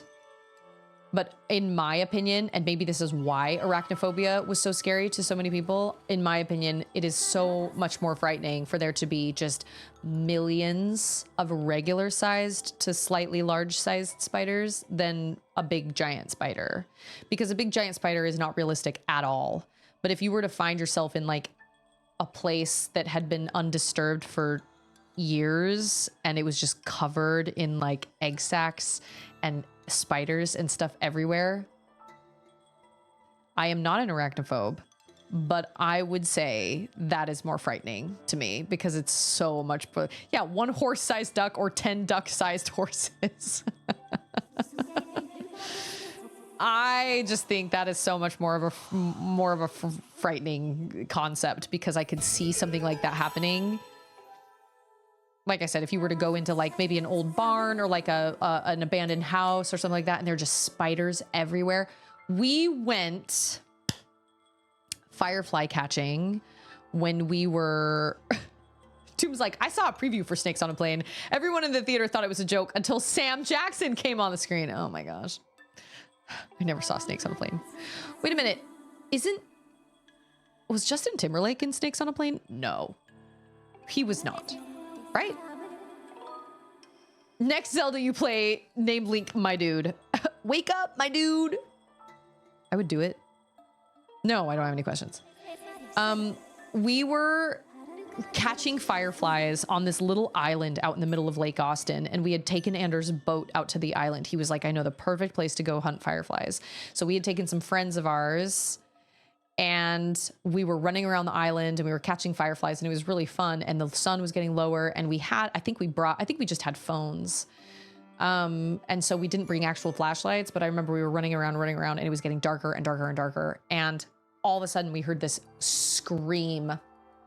We heard this absolute blood curdling scream come from somewhere on the island. And so of course I'm imagining like scary movies. And so we all run to find my friend's husband, who is absolutely horrified. Nothing had gotten on him, but face level to where all of us had been running around. There was probably a spider web about this thick. I mean, you can kind of see that. That's like a friendship bracelet. It was probably about this thick, and it went from the ground all the way up to the top of a tree. And at face level, there was a spider that was about this size, just hanging out right on the middle of it. Any of us could have walked right into it, and it would have been on our face. And we were like, time to go. It was horrifying. He was like, it could have got on my face. And I was like, oh my gosh, we need to go. We need to leave now.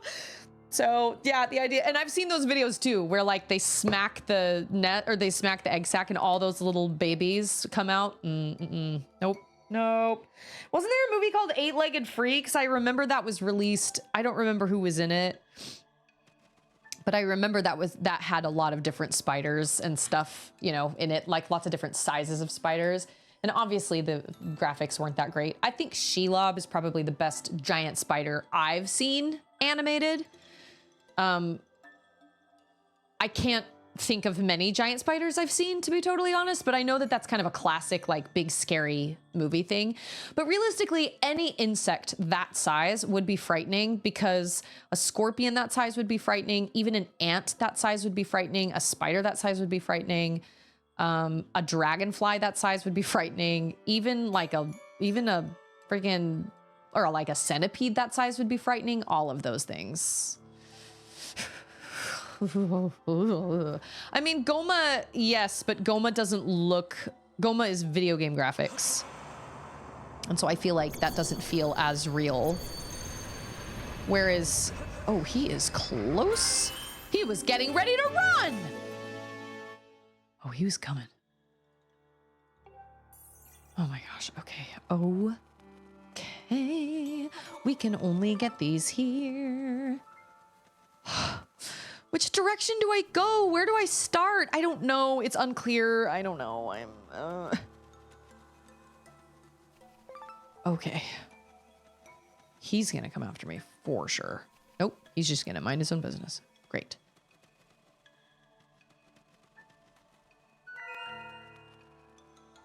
Okay. How many? 90 seconds? Oh, that is not that long. Come on, Lunk. You can do it. What is this situation? Oh. Am I... Oh. I know how to get it. Okay. And they make very... Okay, wait.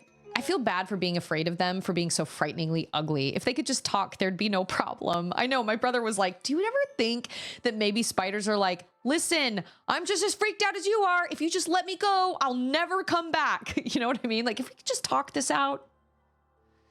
If you don't like spiders, then don't read Children of Time. But if you don't mind reading about possibly giant spiders, do yourself a favor and read Children of Time, because Children of Time is absolutely phenomenal. And the way it all comes together is some of the best sci-fi I've ever read in my life. And I absolutely loved it. I didn't think the second book or the third book were as good. The third one had a really, really wild premise.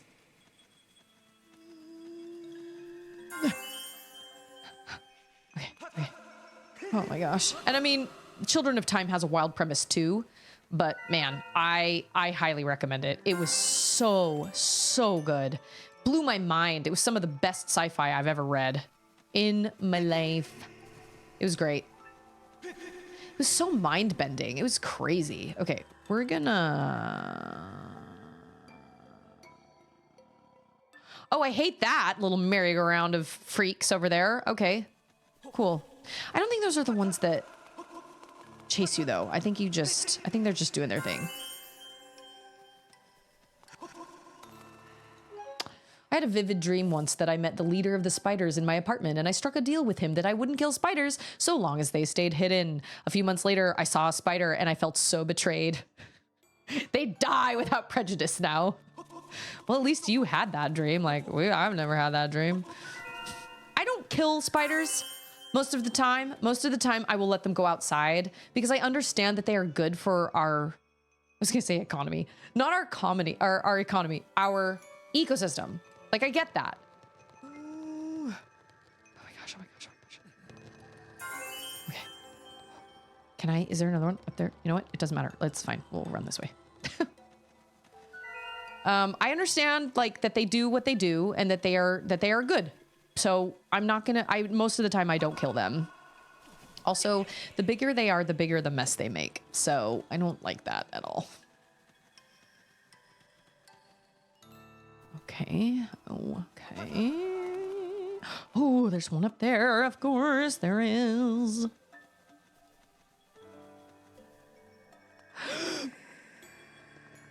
Is he gonna? Oh no. I need to know. Where are they? Where is all the turkeys?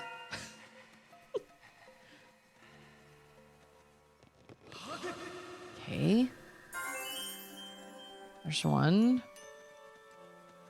Yeah, I had a dream I was at like a restaurant with my dad last night and he was like, you should start singing. Just start singing. And I was like, what? And he was like, yeah, you should just start singing just randomly. I was like, Dad, who does that? I think there was a band playing and he was like, you should sing with them. I was like, so naturally I did because my dad told me, he told me to.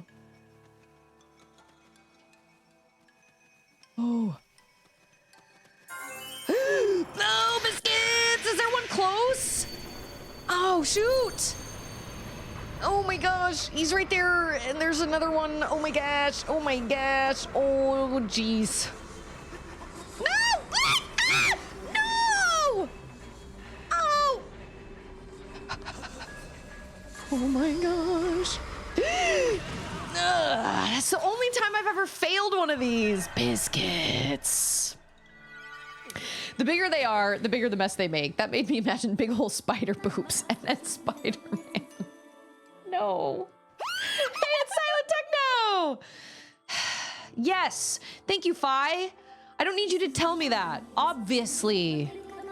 I know what the rules are. I just struggled. How did that happen? I don't even understand. Oh, it was the freaking merry-go-round of them up there. Darren, how's it going?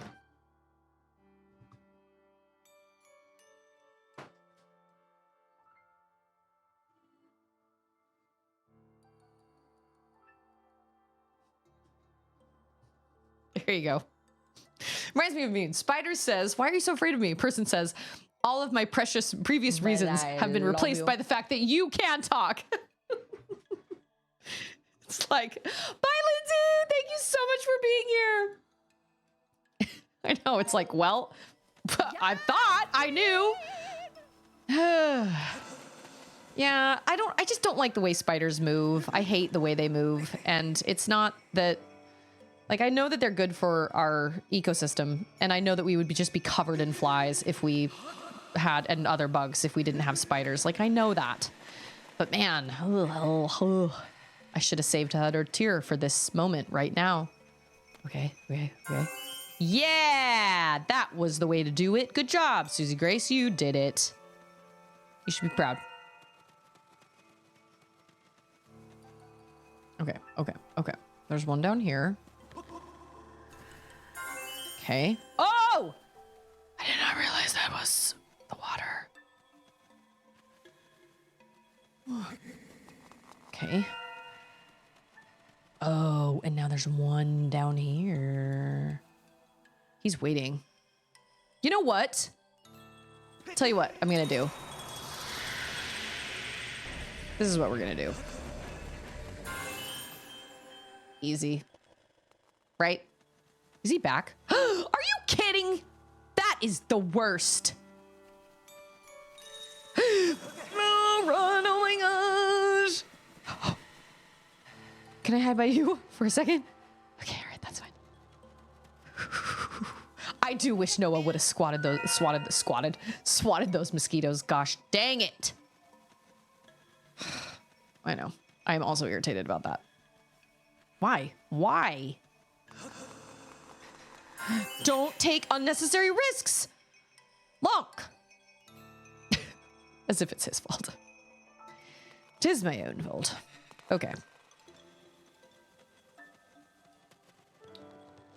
Okay. Well, so far I feel like we're doing better this time around. The only bugs I kill outside my house are fire ants and wasps. Agreed.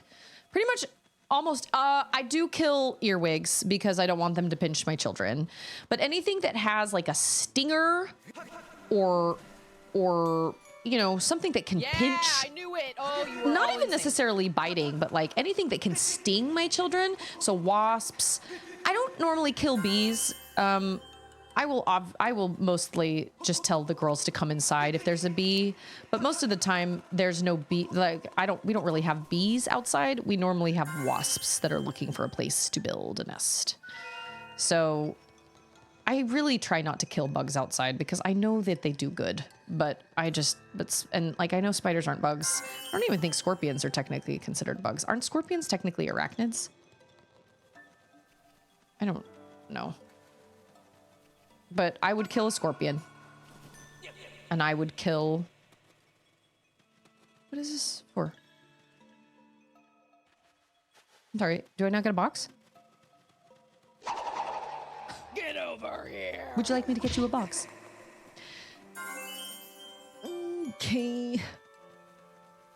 It gives me a little bit of time. Get you! Take that! Okay, I'm gonna go up this way. And we're gonna see how many. Okay, so there are 3 over there. Okay.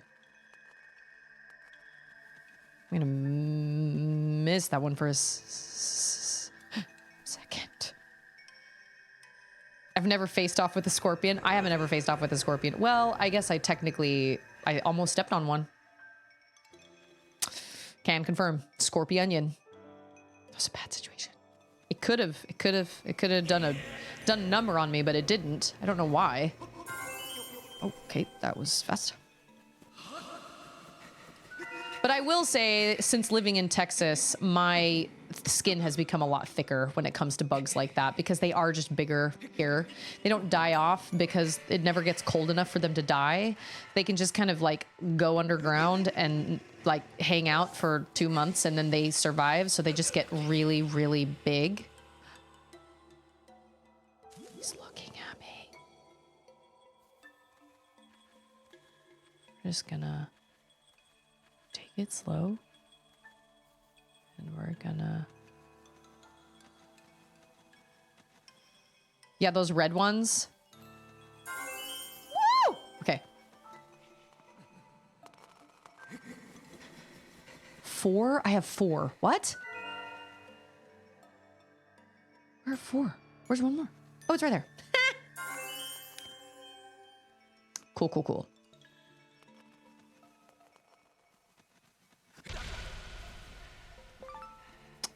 Okay. I was gonna say, is Beetle still flying around? No, he's not. Okay. You gotta watch your pattern. They're tiny versions of tremors. That reminds me of like, don't cicadas go underground and like live? Don't they pupate underground for like, I don't know. Oh, this was a mistake.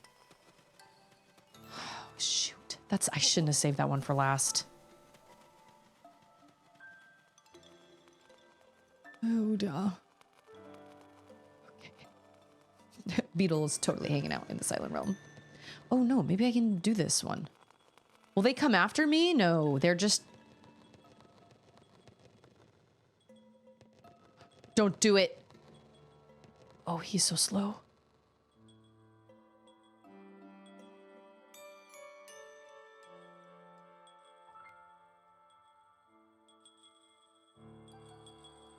flowers wilting. Oh! I didn't know he chases me! Okay, all right. Quick. I didn't know they chase you. I thought the ones that were just floating around doing their own thing. I didn't think they actually chased you. So they get it and then just yeet. Well, that makes sense, actually. Praise the Lord. You know what? I feel like the fire one is harder. I feel like the volcano one is harder.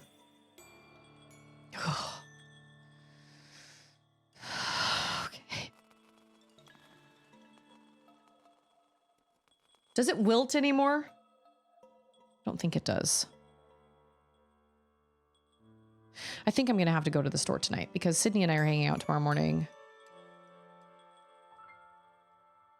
And so I don't think I'll have time to go to the store tomorrow. Well, I would, you know what? I would if I would just freaking make a Walmart order and just go pick it up tomorrow morning at like 9. Maybe I'll do that.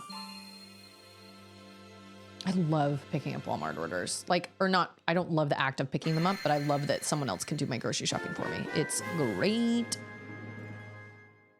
Oh, that's the eye. Got it. I understand.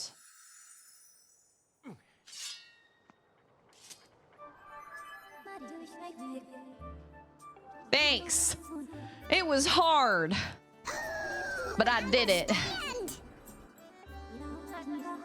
Correction, me and Sydney's Switch 2 are hanging out tomorrow. Yes. No. No.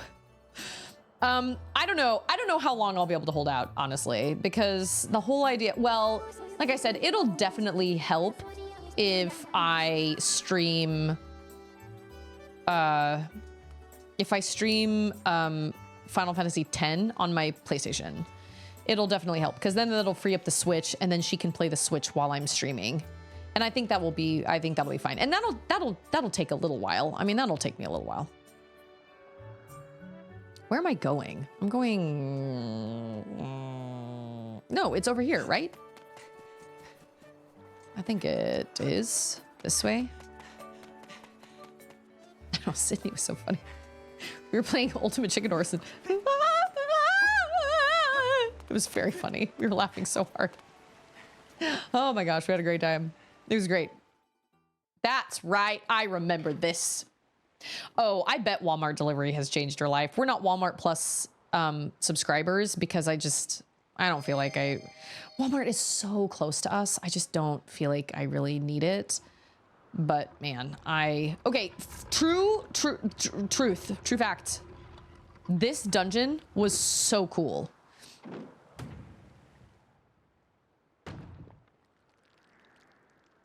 What?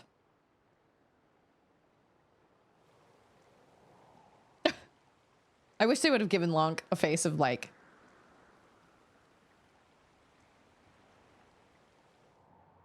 That's it.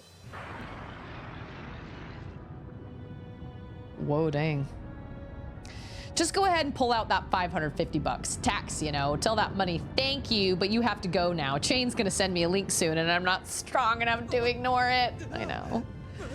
I need to order new contact lenses. So that'll take, you know, a little chunk there. Actually, that's probably the reason I didn't just buy one over the weekend. I was like, I need new contacts. Never mind.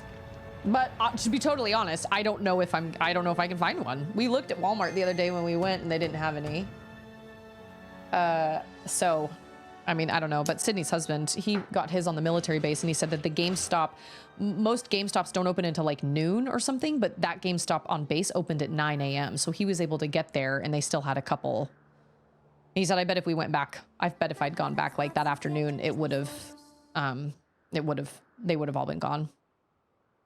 It's only $10 a month as an add-on to my cell phone bill and I use it weekly. Oh, well then that's absolutely worth it.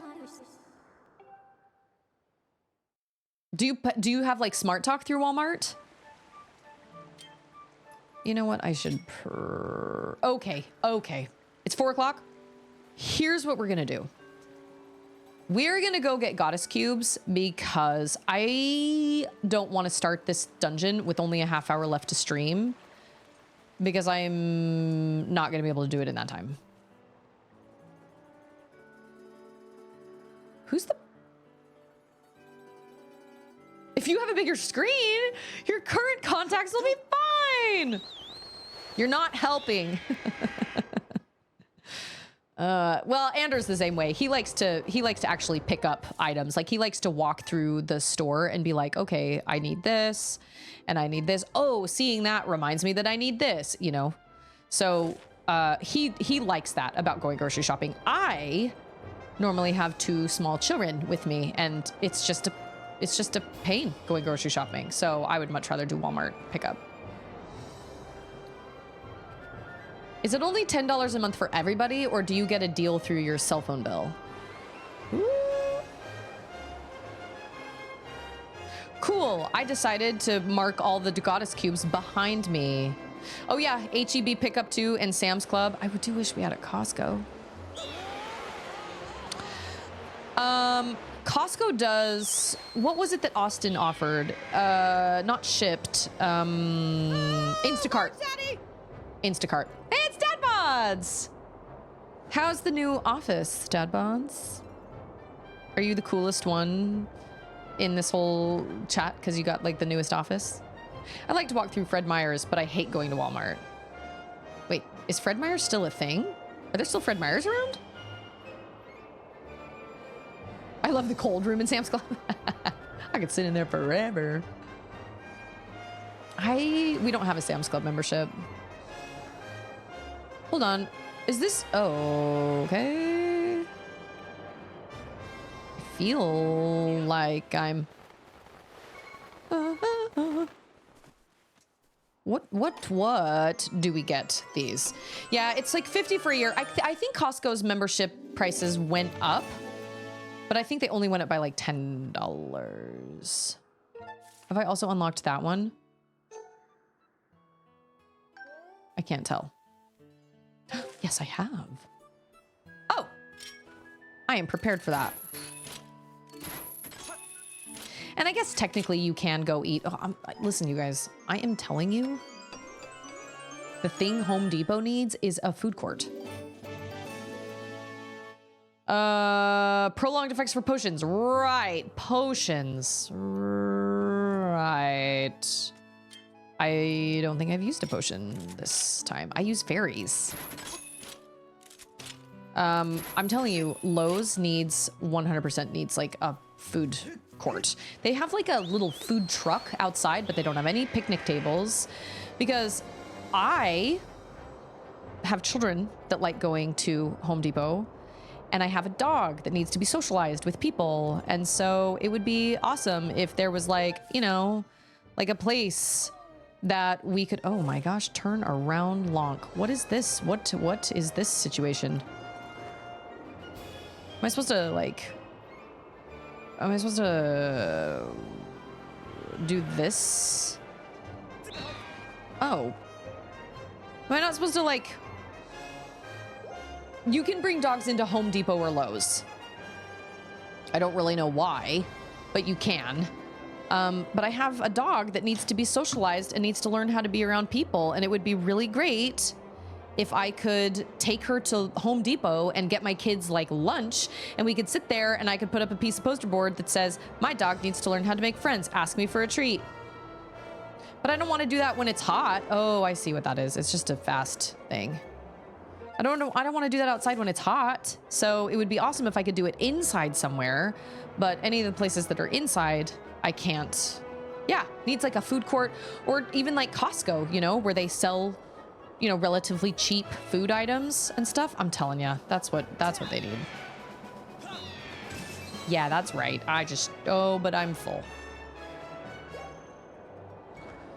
And I know it seems silly to take my dog to Home Depot, but it's air conditioned, it's large, it doesn't have a whole, like people would say, well, just take her to a pet store. That's a problem. The pet store is too intense for Stixel because Stixel's threshold for other dogs is very low right now. And she goes from 0 to 60 in 0.2 seconds and goes bananas when she sees another dog. Home Depot is great because you can bring a dog there. So the chances of there are chances that we'll see a dog, but we also will not. Oh, what the heck are you? Ah! Oh, shoot, I missed it. Biscuits. Oh, just kidding. No, I didn't. Oh, that's not even one that I can open. So I'm so smart. But I need a place to go that's cool and air conditioned that Stixel can just get used to just being around people. She does pretty well being around people, honestly. She's not like crazy around people. But, you know, I just need her to understand that like people are not scary and that she's okay. What the heck is this situation? I'm losing focus. Huh? The best part of the new room is how cold it is compared to the rest of the house. It's so nice. Isn't it so nice to be in like when it's hot outside and it's nice and cool in your house? Auden does not bite, no. She is, can confirm, she's great. Nope. We never had an issue with biting with either Auden or Charlotte. I think Auden kind of sort of pushed a little bit, but it was really only her sister. But that was just because she was just learning what boundaries were, and she was just, you know, but she certainly hasn't like pushed any friends. But every once in a while, you know, we'll have friends over, or we'll go over to a friend's house or something, and she'll come to me later and be like, well, so-and-so pushed me or something, and I'll be like, oh, I'm so sorry, you know. But she never tells me about it while it's happening. I always find out about it as we're like driving home. I'm like, oh, I'm sorry about that. You need to come let me know. It must be on there.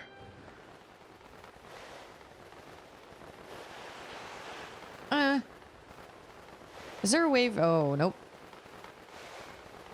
I've been chilly the last couple nights, honestly, because we're cheap. We put our AC to like 74 at night and we leave it at 76 during the day because I don't want to pay for any more energy usage than that. But there have been times where I've gotten chilly at night because we've got our ceiling fan running. And I don't know, with the humidity and stuff, I feel cold. Okay, got that one. Now we got these 3. Nope, 4, I can count. And they're this way. Okay, I see them. They're only up in the, oh, I bet there's some in the Thunderdome too. They pushed me too far. Some locations already have them. They're at the Sterling Heights one at the Shelby Township one. Wait. Which one? Home Depot. Whoa, hold on. What did I miss? Home Depot needs the Depot dogs back. I'd go just to grab one of those bad Jacksons. I'm sorry. What are those? What? What is a bad Jackson? What is a dog depot? What do these things mean? Oh, Home Depot hot dogs. Oh. Yeah, see, Andrew really loves the Costco hot dogs. And they're only like $1.50. I don't think they've ever, I am slightly irritated with Costco because, don't let Padawan hear me say this, but I am slightly irritated with Costco because Costco got rid of their churros, which were only $1, I think. I don't know. They were only $1-ish. I don't think they were 99 cents. Maybe they were like $1.10 or something.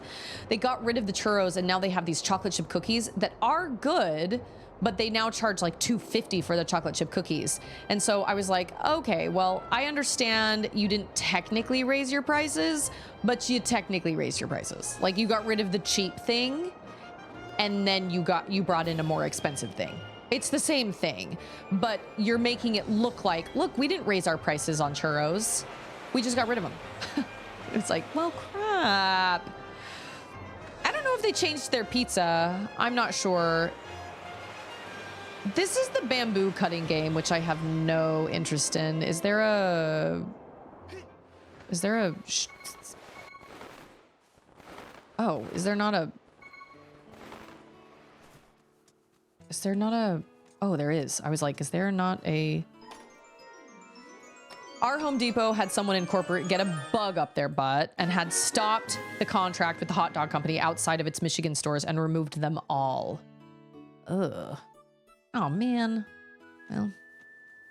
That actually reminds me, there used to be a place that we used to love going to. It was called the Boathouse Grill. It is no more. It used to be in Austin. And they served like comfort food, like catfish toes and like chicken fried steaks. And we had really good burgers and really good French fries. And it was just kind of comfort food, but they had really good fish. And they called it catfish. We went there for years. It was right around the corner from where we lived. It was just this little hole in the wall. Very Austin, you know? And they had like outdoor seating. They had a little playground. It was great. We could take Charlotte. We could meet friends there and everything. It was awesome. And one day we came in and all their menus had changed and they'd taken catfish off of all the menus and everything. And it was this teenage kid that worked back behind the register. And we were like, well, what happened? Your menus changed. And he was like, well, we had, catfish toes. They're basically like chicken fingers, but they're catfish. They're breaded and deep fried catfish. So they called them catfish toes. And he was like, well, we had some gentleman come in that pitched this massive fit saying that this wasn't technically catfish and that we were false advertising and that he was going to report us to the Better Business Bureau or whatever. And we were like, well, is it catfish? And he said, yes, it's a very specific type of catfish called swai. And this guy just pitched a fit and went to the Better Business Bureau and he shut him down. They closed. He took them to, bye, Mud. Thanks for being here. That's a good idea. Like, he didn't shut them down personally, but because he raised this massive,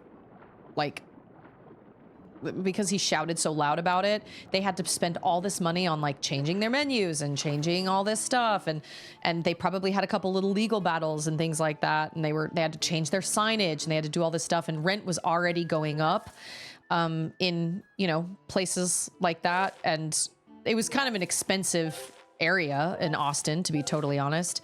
And they eventually closed their doors. And we were devastated. And Andrew was like, imagine being that crabby of a person that you literally took down somebody's business that was their livelihood that they had built from the ground up and shut them down because you were a bitter old man that could not handle that there was like a slight it was technically catfish, but it was just a very certain kind of catfish. But the guy complained and basically was like, well, this isn't regular catfish, what people think catfish is. This is something that's different and it's obscure and this is false advertising. Yeah, this is Beatles hangout. I cannot imagine being that bitter of a person. How awful. Did I just make a mistake? I don't know if I should have jumped in here. I guess that's why they give you that. They're like, here, we'll give you a box because we know what you're going to do. You are gonna try to get up in there. Oh, there's another one up there. Okay. And I remember one time we went to eat there and I was setting up a high chair for Charlotte and there was this old man that came in. It was I feel like when you get older, one of two things happens. You either become really friendly and kind and you just become really understanding and you are just like a Mrs. Claus kind of sort of Mrs. Claus, Santa Claus type of situation where you're just super friendly and kind to everyone, or you become super bitter and you just are mean. And this guy had obviously was just really bitter and he had this big wrap around his middle, like he had this brace around his middle. And he came in and he went up to the front counter where there were teenagers working. And he was like, You guys only have one handicapped spot. How the heck am I supposed to get in here if you only have one handicapped spot and that handicapped spot was taken? It's outrageous. You just have one handicapped spot. I need to speak to your manager. And they were like, sorry. I mean, there were literally 16-year-olds working there. And so he went and sat down at a table, and I was getting a high chair, and he goes, ma'am, I need another chair at my table. And I looked up at him. He was looking at me, and I go, are you talking to me? And he was like, yeah, I'm talking to you. And I said, sir, I don't work here. And he goes, oh, well, I thought you worked here. And I was like, nope. And I said, but if you need help with something, I'm happy to help you. And he was like, well, I just need an extra chair. And I said, okay, I can get you an extra chair. So I got him an extra chair, and he was just muttering about they don't have enough handicaps. They don't have enough handicap spots out there. They just don't have any. And I wanted so badly to be like, sir, these are 16-year-olds that are working at this place. I mean, I understand where you're coming from, but I just don't understand being angry and awful. I just don't feel like it doesn't ever help anyone. It just doesn't. Hey, John's back. I didn't used to be bitter. Then Susie turned off Southern Banana Bell, and now I can't understand that. And now I can understand the bitterness. What are cowboy nachos? I know. And who do I sue about buffalo wings not actually being from a buffalo? I know. We were so devastated. That was one of our favorite restaurants we ever went to eat at in Austin. It was one of our all-time favorites. And just it would be one thing if we had, if the owner had said, you know what, we're just kind of, if we didn't know about that whole debacle, and if they had shut down and we'd been like, oh man, that sucks, because we knew that rent was pretty expensive up in that area. It was in kind of an awkward place too. It was a little hard to get into. It was worth it for us. It was on a really busy street, and but it was such a great little place.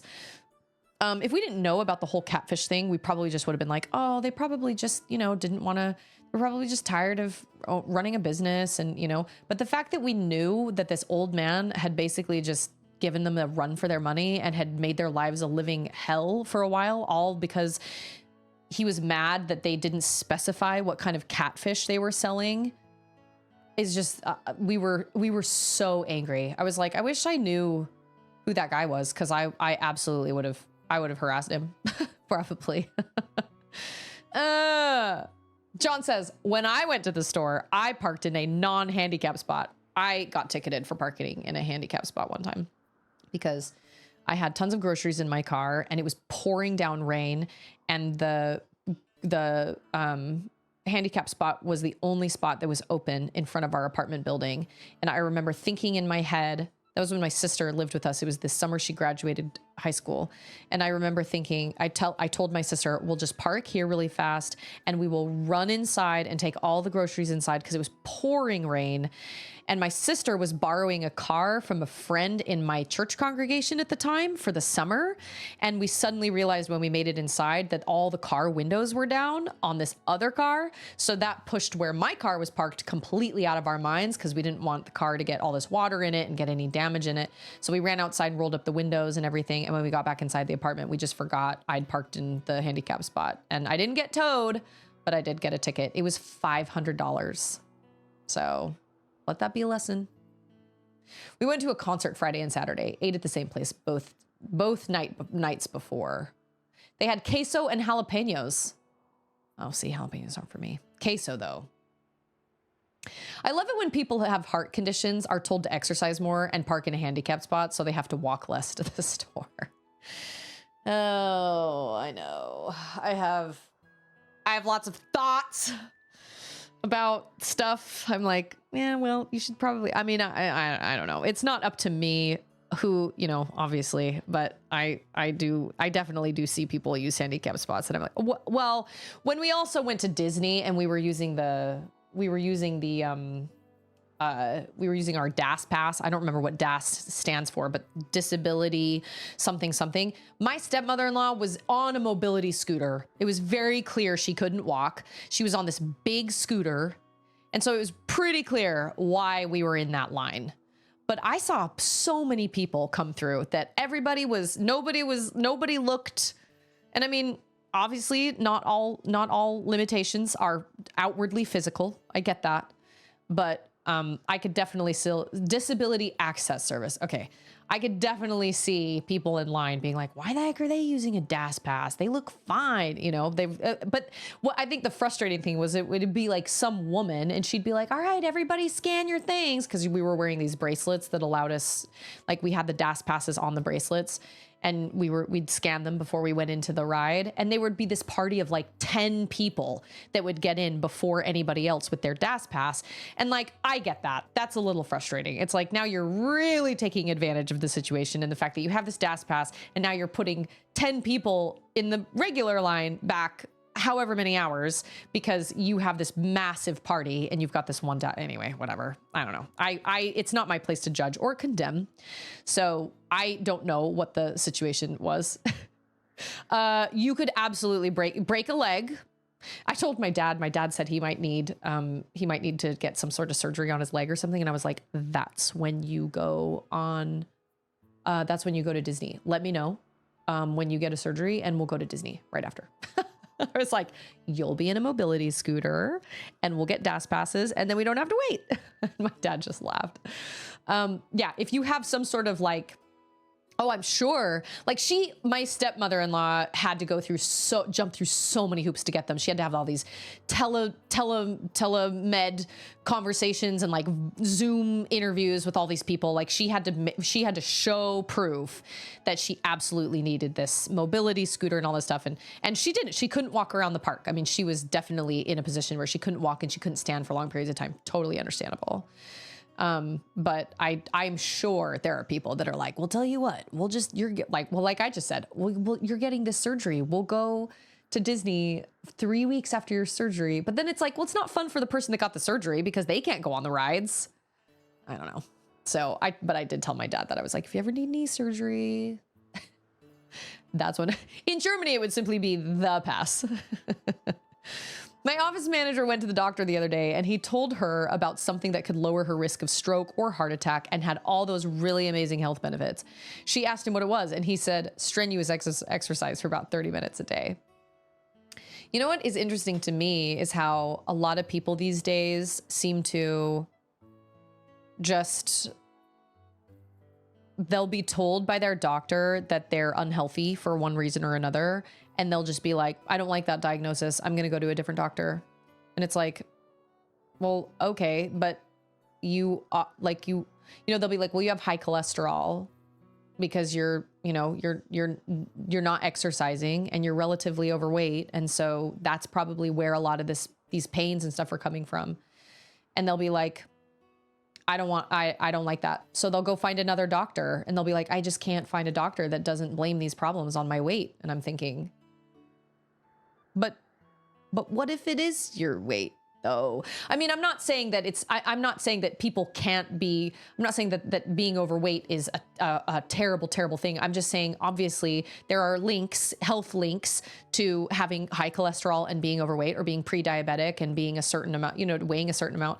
And I'm just like, since when did we shop for doctors' opinions? I mean, I thought that it was just kind of like, to me, like my mom would go to see these doctors and it doesn't even have to be overweight. It can be like my mom saying things like, well, I just have all this shoulder pain and whatnot. And the doctor would be like, well, tell me what you do in a day. And my mom would be like, well, or she would tell me, I'd be like, well, why are you in so much pain today? Why is today so much worse? And she'd say, oh, well, it's probably because I was hanging pictures and climbing the stepladder in my apartment all day yesterday. And I'm going, well, Mom, yes, that's exactly what it is. You know your limits. What are you doing? And then she'd be like, well, the doctor doesn't believe me and doesn't want to give me any pain meds. And I'm like, well, no, because the doctor knows that you're doing things that you shouldn't, that is exacerbating the problem.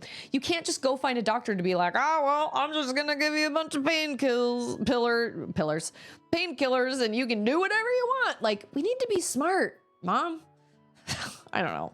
So it doesn't only have to do with weight. I'm simply saying when people make unhealthy choices or make physically detrimental choices and then they get mad at doctors for diagnosing them with things that have to do with those choices, I'm like, when did this happen? Hey, it's Bishop.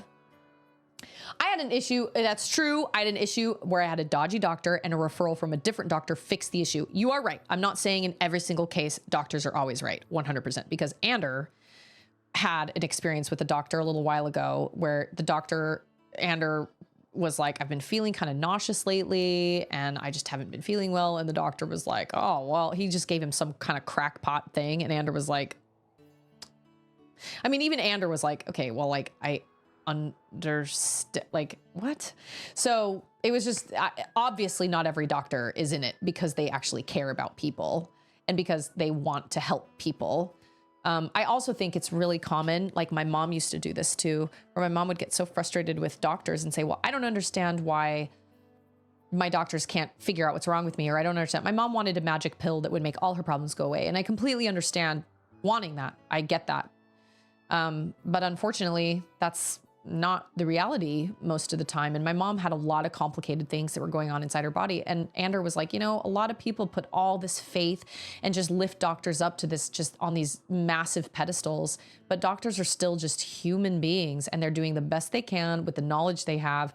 But human beings are really, we're machines basically, and things can go wrong and things can happen. And we put so much faith in doctors to just automatically know that what's going on. And a lot of times that doesn't happen.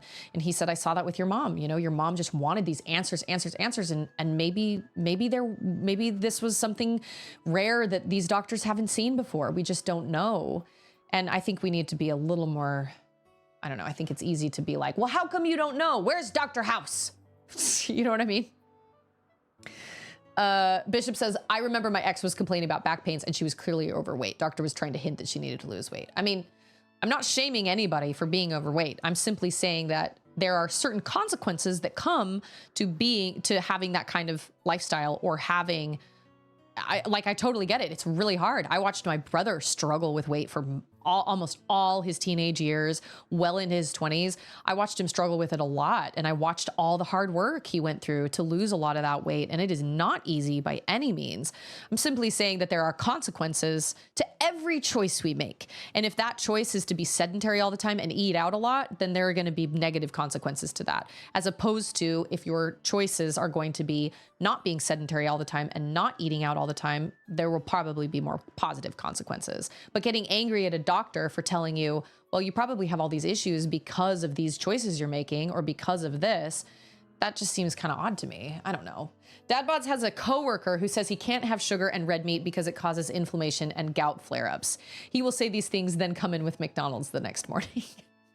I mean, like, whatever, like, that's fine. If you want to make those choices, that's fine.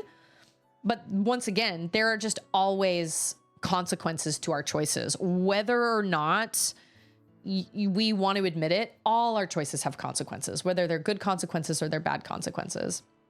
But I'm not saying being healthy and being fit is easy, because it's not. Goodness knows I'd love to sit around and eat freaking junk all day. That's why I go on walks every day. So I can eat crap. But I can't eat it as much as I used to because my body, I'm getting older and I feel like my body's isn't as receptive. You know what I mean? Like it doesn't do as well. Ooh, and he had another coworker tell him, maybe it's because you're completely inactive and eat out twice a day. I mean, these are facts. One dentist said collaboration needed my wisdom teeth out, and that was like 6 years ago. I only got them out because I was leaving the army. Oh, well. There are definitely connections. Mactastic says there are definitely connections between weight and health, but I think there's also a stigma, which I've experienced, where the doctors also act like it's your fault for being fat and sort of emotionally punish you. I also do agree with this. Of course, now I have the issue where I am overweight, but have none of the health problems, which you'd think would be good, but insurance won't pay for the medicine I was on to lose the weight so I can stay away from the health problems. I agree with you. There is kind of a stigma around it, and I'm not saying that's fair at all. I've never been the type of person to like shop doctors' opinions simply because I just didn't like what they had to say. It would be one thing if it didn't make sense. And if it was like, what are you talking about? But it's another one when it's very clear where it's like, okay, well, obviously there's a correlation between these two things. You have this because of this. And so to fix this, you need to do this, that, and the other. And then just being like, no, I don't want to do that. I don't like this doctor. I'm going to go find another one. It's like, well, okay. All right. I don't know. Bishop's ex was terrible for that. She'd never trust specialists who she was seeing. It's like she wanted to find the answer she was happy with. That's how my mom was. My mom was, hi, Ava. Oh my gosh. Ava. My mom wanted, when she didn't get my mom shopped doctors a lot because she would just get frustrated eventually and just wanted answers and nobody could give her answers. And she would want like a surgery. She'd be like, well, I think, well, a lot of pain comes from my shoulder. So I want a shoulder replacement. And these surgeons, these top surgeons with Baylor, Scott and White, which is a pretty, top tier health insurance, like a health company, would be like, I really think doing a full shoulder replacement would be so detrimental to you right now. You are weak. Your muscles are weak. It would be so painful for you. The recovery would be really hard. You'd have to go through all this physical therapy. And my mom would be like, well, they just didn't listen to me. I'm like, did you listen to them? Because I think they're right. I don't think you can go through a surgery right now. You've been through all these different surgeries and you couldn't do any of the physical therapy for any of those. And now you think that another surgery is going to help you?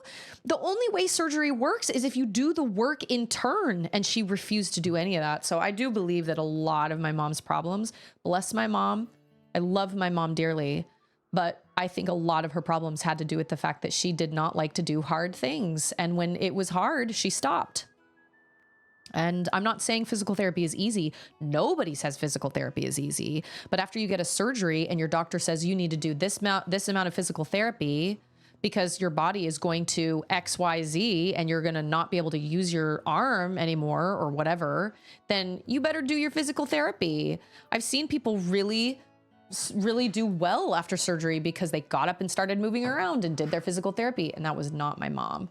My mom was like, it's hard. It hurts. I'm like, well, yeah, of course it hurts. Pick your hard. Pick your hard. Is it going to be doing the physical therapy and getting better? Or is it going to be sitting around and hurting and not getting better? I mean, pick your hard. You have to pick a hard. Anyway, I don't know. I just know I've got a brother that struggled a lot with his weight, and I watched all the work he had to put into working that weight off. And it's something he struggles with daily. He struggles with it all the time. His weight is always fluctuates, and it's something that he just struggles with all the time. And it can be really, really hard. But I don't want anybody to think I'm saying that this is that any of this is easy. I'm simply saying we have consequences to our choices. Sydney's like, dang, I think I'm your mom. Yeah, she would be like, well, it's hard, it hurts. And I'd be like, well, okay, pick your hard, man. Like, I don't know what to tell you, but this is you are experiencing exactly what your doctor told you were going to experience if you didn't do your physical therapy. And now you're so far behind that to catch up, it's going to be even harder, And then she got mad that somebody else got the same surgery she did. And she was like, well, they seem to be recovering just fine. And I was like, are they doing their physical therapy? And she said, well, yeah. And I was like, well, then there you go. Like, I love you, but how does this not make sense? So it's not only about weight. It's just about choices we make with our bodies in general, whether it's how much we eat or what types of food we're eating or how often we're active or if we're doing the right things, if we have certain things in our body that we need to do special things for, whether it's physical therapy or it's certain stretches or, things like that. I mean, we all make our choices. And so that was really hard watching my mom go through that. And it was so infuriating. And I feel like, there were so many times with my mom where I was like, okay, I'm just going to have to come pick her up every day. And I'm just going to have to take her to the pool. Cause I realized when I used to go on a walk around, like when Charlotte did swimming lessons, once she was in school, I would still take Auden down to that park and we would walk around the park anyway, because I loved the park and it was a really great workout for me, but they had this big pool. And I remember thinking, my mom needs to come to this pool and she should just walk laps. That would be so good for her body. She just needs to build muscle and she just needs to walk laps back and forth. The water is going to take all the weight off her body. That's one of the best things you can do for exercise if you are overweight is get in the water. Takes all the weight off and then you can do water aerobics or whatever. And I thought to myself, I just need to pick my mom up every morning and just take her to the pool with me. And then I remember thinking, this is not my responsibility though. My mom is an adult. She can make her own choices. And I am not going to assume responsibility for my mom's physical therapy. Like if she wants to do that, that's great, but I am not going to force her into my car. And that's what it came down to. And I was like, I'm not going to do that. I'm not going to take away your free agency, your free will. Like you need to want to help yourself, not just a magic pill, you know? Hey, it's Landrider, who's in California. Dang. I wish I were in California right now. How did we even get on this topic? I don't even remember. Whatever the case, I hope I didn't offend anybody. It wasn't my intention to offend anybody. Obviously everybody is struggling with their own things, whether it's, weight or whether it's, mental stuff or whatever. But, I think it's pretty obviously I think we can all agree that our choices do have consequences. And so, that's why we hope.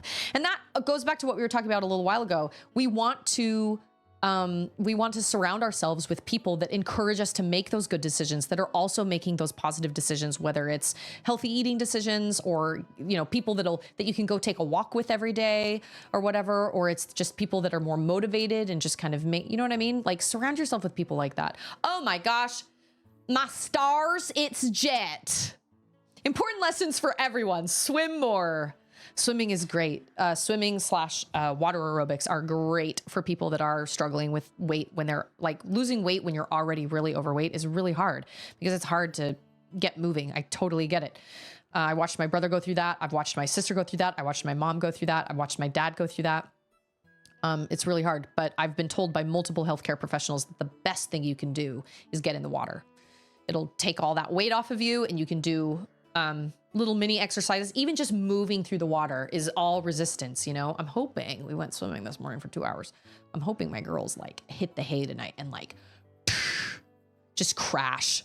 Hey, Sydney, I'm so glad. Well, listen, I am not a life coach. I am not the person that I am not. Well, are you saying that as like sarcastic? Like, thanks, Susie. Or is that like, I'm so sorry. It's hard, but I think this, once again, this goes back to spending time with people that want to see you be your best self, that will take a walk with you. My sister has roommates.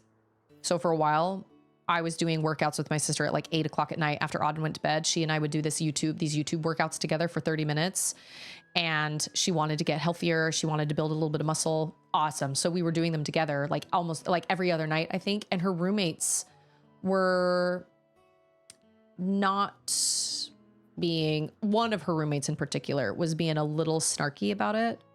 Oh, are you going to go work out? Yeah. And she was being kind of rude. And I was like, okay, anybody that is going to shame somebody for wanting to get healthy and wanting to get fit, shame on them.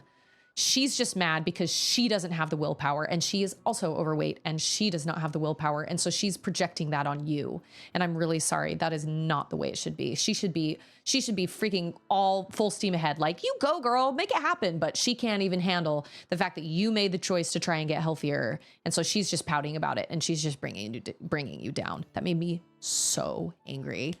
I was like, why would you ever try to shame somebody for trying to just be better? Why? Which brings me to the sponsor of today's video. No, just kidding.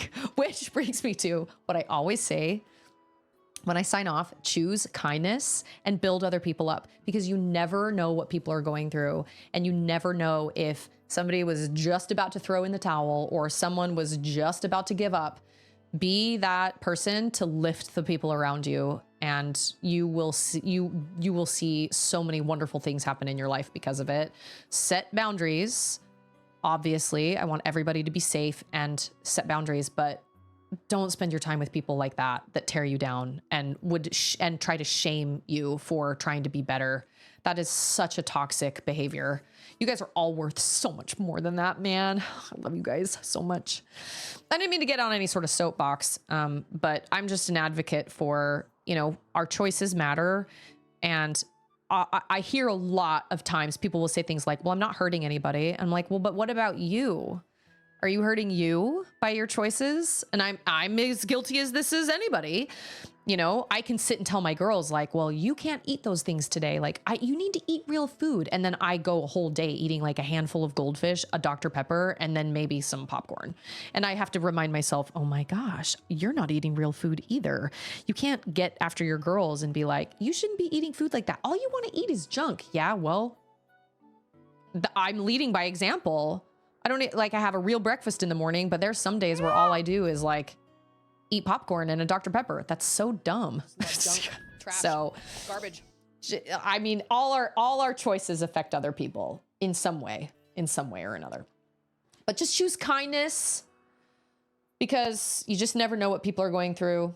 And, you know, it's just, we can all love each other just a little bit more, you know? But I appreciate you guys being here today so much. Tomorrow, we will tackle isn't this the final? Swimming is so good for everybody. Like, swimming is great. It's a great exercise. I don't love it. It's kind of boring to me. I don't like just swimming laps. It's just really boring to me. But it's also really great for your lungs. It's like one of the only exercises that can legitimately grow the capacity of your lungs. It's really good for you. But even just, like I said, even just moving through water, you know, just move that resistance. I'm hoping my girls like crash tonight. It'll be great. Yeah. Today's episode is brought to you by the letter K. K as in kindness. There's something else I always say at the end of my streams too, and I can't remember what it is. Choose kindness. Oh, and don't ever forget how much you matter. Somebody, probably multiple people, are really, really happy that you were born. I'm one of them. So if you need somebody, it can be me. But I promise I am not the only person. So just remember how important you are and how much you matter. I appreciate all of you so much. And I appreciate all of you as you are. I think everybody here is wonderful. And I know everybody's always kind of struggling with other things. I know that. I know. And if you're struggling with things, then I hope you can find the peace and support that you need.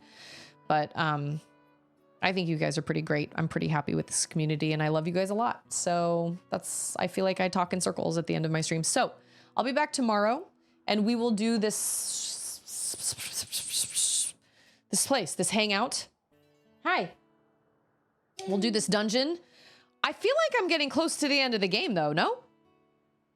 I mean, I feel like, yeah, party on, dudes. Be excellent to each other and party on, dudes. We're saying goodbye.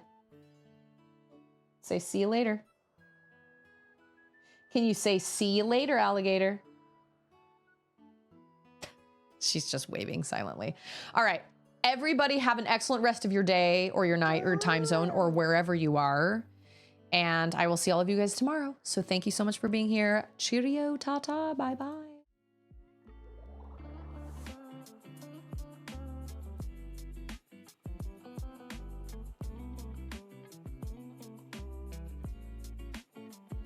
See you later.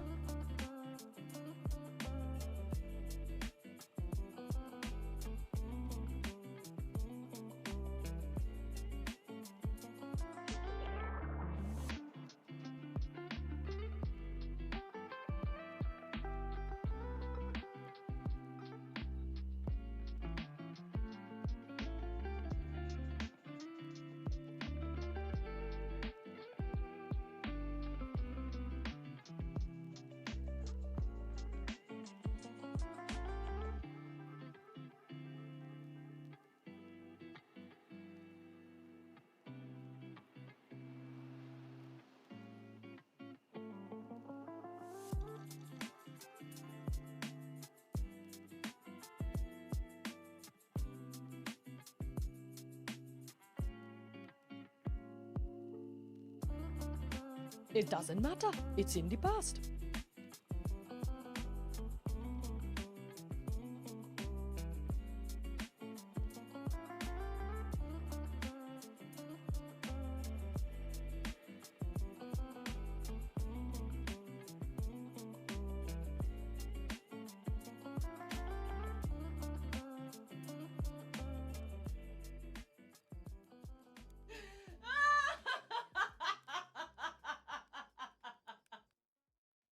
It's not over. It's not done till it's not over till it's what?